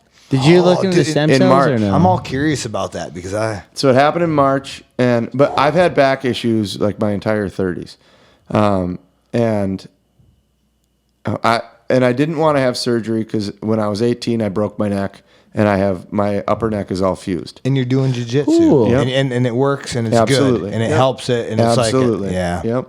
Because you push yourself to a limit, and then you can tap. You're like, oh, that's too much. So for a long time, I think it was the end of May. I was in so much pain. I was like, I got an MRI. I had a friend of mine read it, and they were like, holy shit, you need a discectomy, which is like they'll go in, they'll cut the disc. They're like, oh no, you need to do this. No. And I was. You don't though, do you? I was all signed up for the surgery, and then I was coming back from Europe on a 9-hour plane ride, which was fucking brutal. And like my wife was sick of listening to me, like just bitch and complain all the time. I was just a pilot. They don't believe you at that point. You're like, Right. And I'm like, because like you look okay, Yeah. but it's like I cannot function. I was just angry all the time. And then I found there was a mobility program, a shout out to Wealth, W Health, founded them on TikTok. And they were like, if you think that you need a surgery, give us 3 months with this program. And it was spendy. It was $700, but you know what? Surgery's pretty fucking expensive. I was gonna say that's not that spendy, dude. Compared to and It sounds like the surgeries these days are not the way to go. hey, No. they don't. You don't want to be cutting into the back and doing that stuff quite yet, unless you really have to. No, you I know. really do. And there's pain when you get go into your to 30s. Tijuana. Like is your back hurt at all? I still have relative back pain, but I try Not to bad. kind of balance. I broke my back when I was in my 20s. Oh, you did? Yeah, I fractured 3 vertebrae back here. Really? In my lower back snowboarding. Yeah. But you don't have major back pain right now in your 30s, or do you? No, I have a lot of back problems. Like if you squat down and kneel down, is it hard to get up? You know what the worst thing I could possibly do in the world right now is try to do a hand plant on a skateboard. If I do a hand plant on a skateboard, I swear to God, I can't fucking walk right for like 3 weeks. But I think a big part of that. It's all my back. It's all lower back. Probably discs. It might be a disc. It might be a bunch. But you're not sure. Yeah. The reason is, and I know this because I went. I signed up for that program. Yeah. And then for the next 3 months, I did each day exactly what they asked. I would start I cleared my schedule, which means like I didn't go on the Epic Willie's Adventure last year because I could not do it. I canceled that. I canceled everything that I had going on. And in the morning, I would start with as far as I could walk, which for the first couple of weeks was like, an 1/8 of a mile. Whoa. And then I would get into my garage. I have a little home gym, and I would do the mobility exercises to basically just start to like move the joints and move the back. And then I would do a cold plunge and a sauna. And then I would go to work. And and then I would have to lay on my fucking couch in my office for a good chunk of the day to just relieve the pressure off my back. Damn. And then after 4 weeks, I didn't have to do that as much. And then after 8 weeks, I was able to start like light jogging, and then I could bike ride. And then I was running and biking in August, 3 months in. But what that program taught me was was how my body needs to move, how I can isolate my hips, how I could start stretching that, and not just be like, oh, I got it. Okay, I'm good. I can go back to everything else right now, because that's when you injure yourself.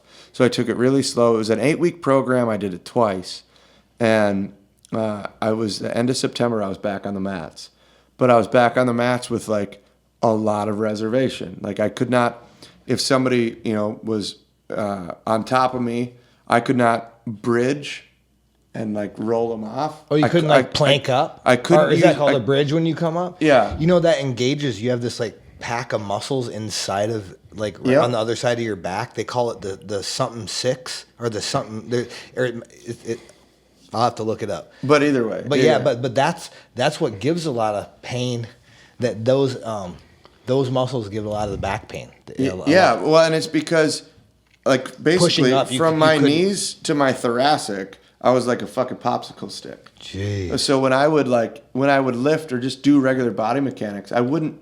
You ever look at a kid and how they squat down whenever they do anything? Like I couldn't do that. So it was like reteaching my body the fundamental ways to move. And then after 16 weeks, I could get back on the mat, but I couldn't use my legs, and I was afraid to because I didn't want to push off and then pop it again. And this was an injury from jiu-jitsu? So it was actually an injury from I was doing squats and deadlifts, lifting.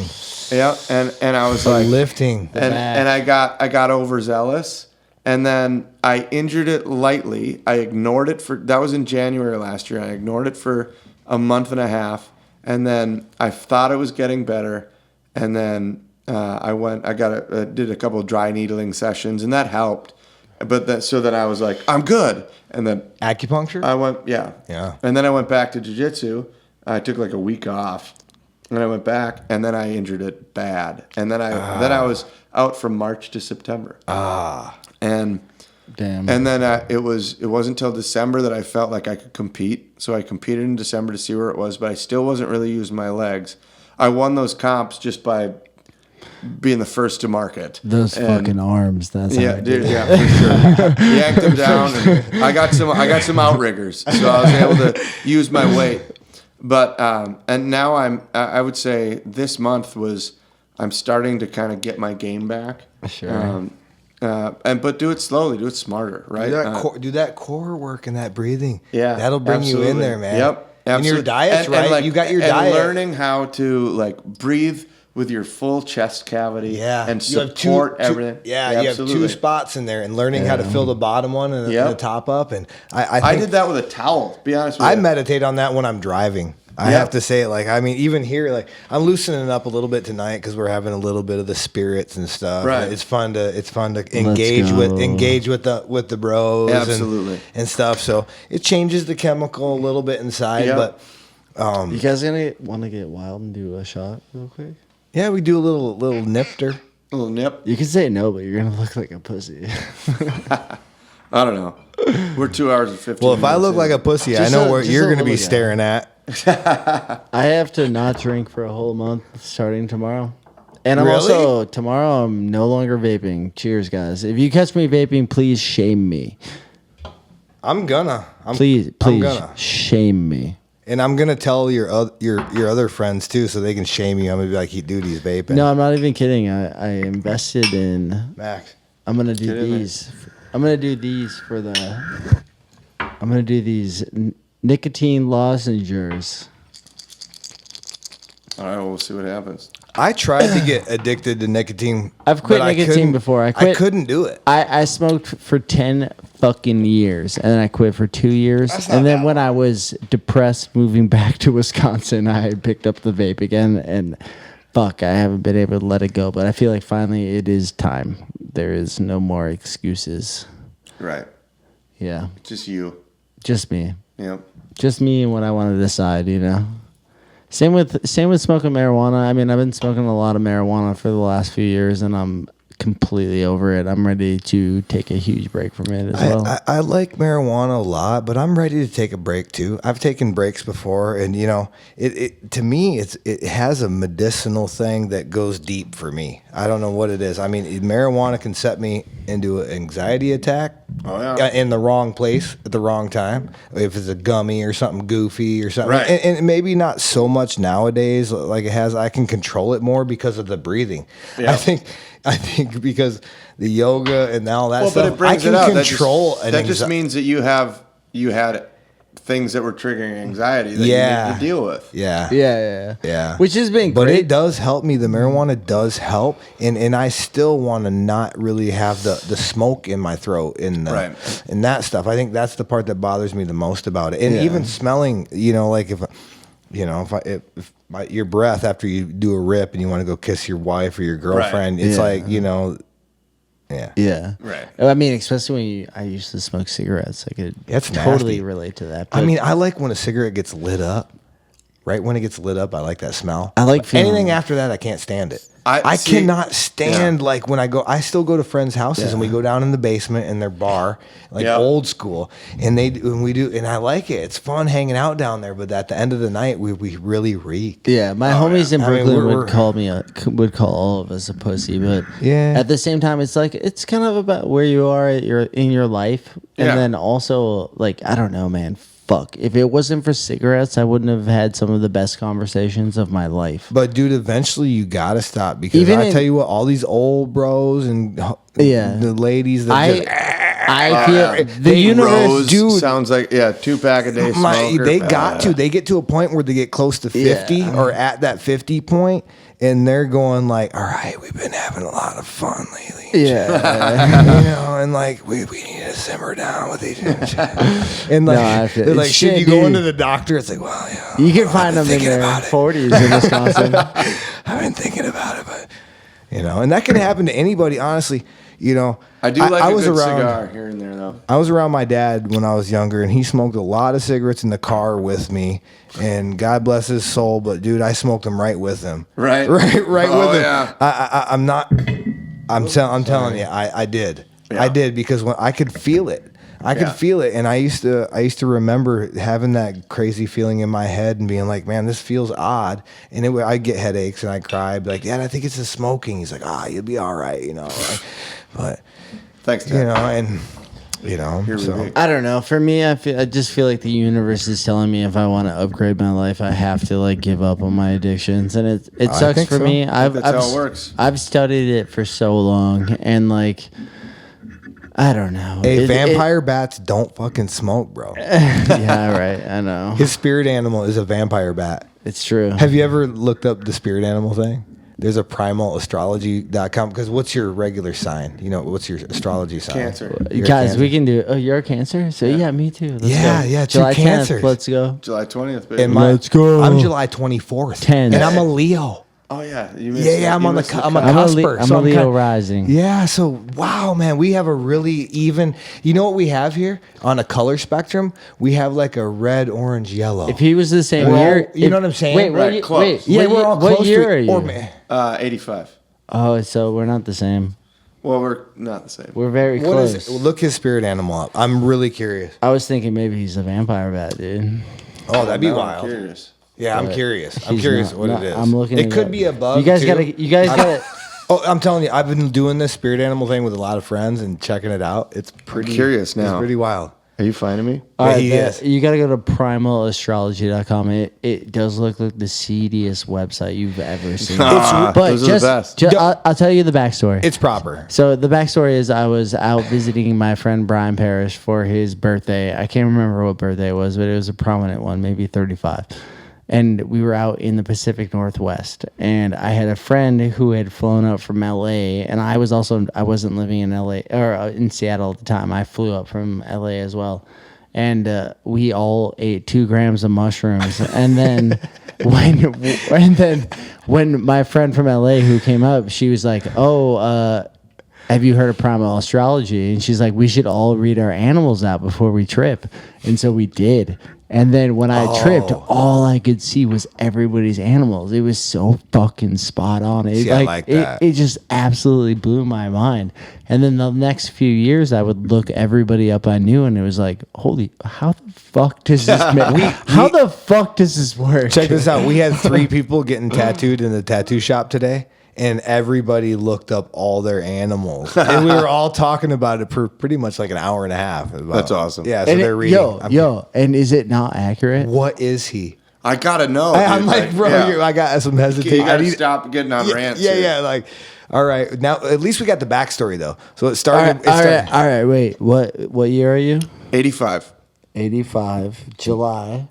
20th. 20. July 85. Sorry guys, this website's fucking. I can find it quick if you give me your phone. I'm already on it. Just keep talking. Someone else. Yeah. talk. So, his spirit animal is a vampire bat, and mine is a swan. July what? Swan? Swan. Wait, That's cool, July dude. what? 20th.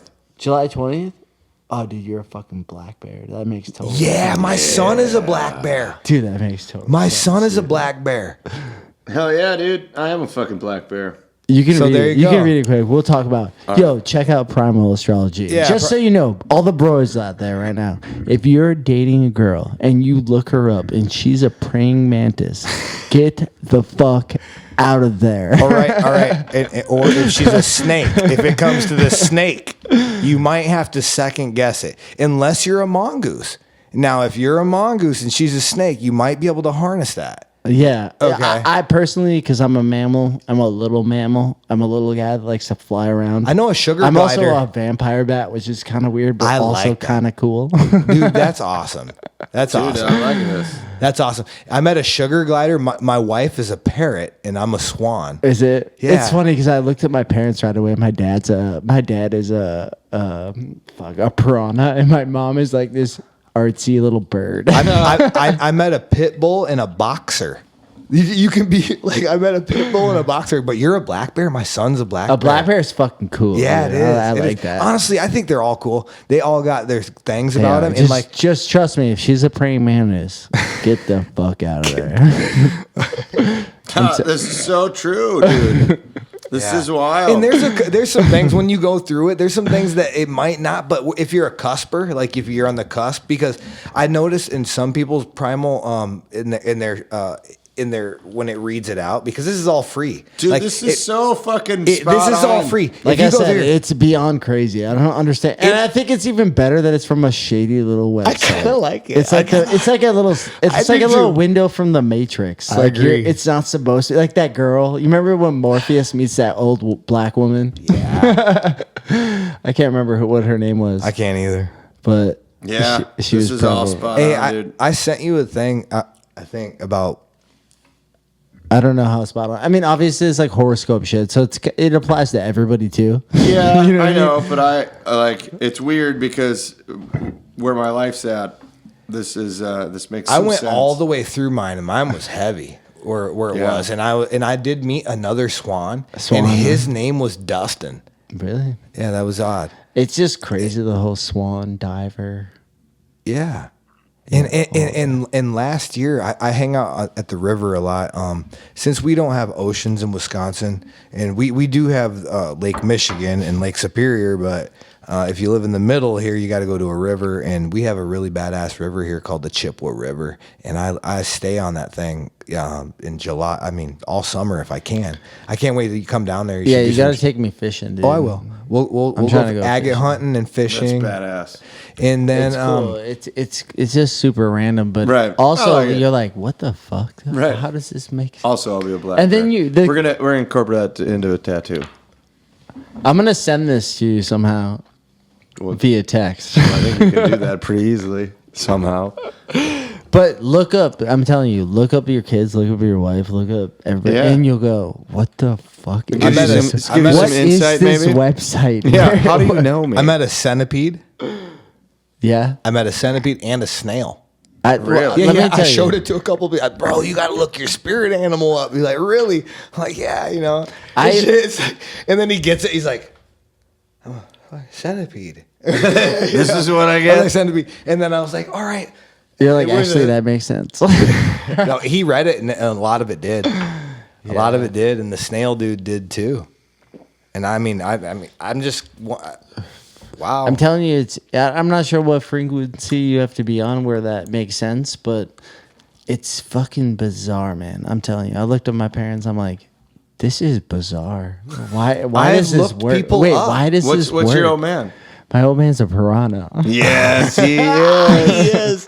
That's great. Mr. Medicare. He's a wild boy. Oh, yeah. Yeah. But He embraces that too. I mean, I suppose if you're a piranha, you have to embrace being a piranha. well, guys, we're almost an hour and a half in. All right. We could 2.5. we could just keep. Oh yeah, 2.5 hours. Yeah, in. we could didn't just even keep drink going. everything. I don't even care. You guys want to go to 4 hours or what? I might tap out. By Thank 4 you hours. guys for coming tonight. If you Yeah. came here and listened, I've been drinking whiskey. I've been drinking beer, smoking a little weed. Oh, yeah. Thank you. Yeah, we This- talked about a guys, lot of this fun will stuff. probably only be on the Patreon. So I like it. We're going to do more. guys, Let's keep doing more. I'd love to do more. I'd love to do more with you. Yeah, I'm in, dude. This was so fun. Hell yeah. Thank you. Appreciate you guys bringing me in. Throw some plugs in there. We got, MaxBilt, MaxBilt.com, MaxBilt on all the socials, MaxBilt Off Road, Legends Marketing, Epic Willie's Epic Adventure. Willie's Adventure. That's right. I know. Mr. Max-Bilt, that's me. Yeah. Let's So, fucking What's the management? go. Coops. That's Legends Marketing. Legends. Yep. Sweet. And then check out Captain Coops too. That's Cooper's Let's fucking go, project. Captain Coops. Yeah. We got to get him in here too. Nice. I would love to get him in here. Yeah. Be a good night. Thanks for having me. I got some fun stuff with his shirt on. I actually love his shirt. Yeah. I do. What is that? Coop shirt? He gave me a shirt that's like Pirate's Life. Oh yeah. Hell yeah. Yeah. I love it though. I'm like, wait, this shirt's perfect for me. Where are you sourcing this? Just do it up. Do it up. Well, guys, thank you again. If you tuned in this late, love you. Gotta go. Bye. Laid up.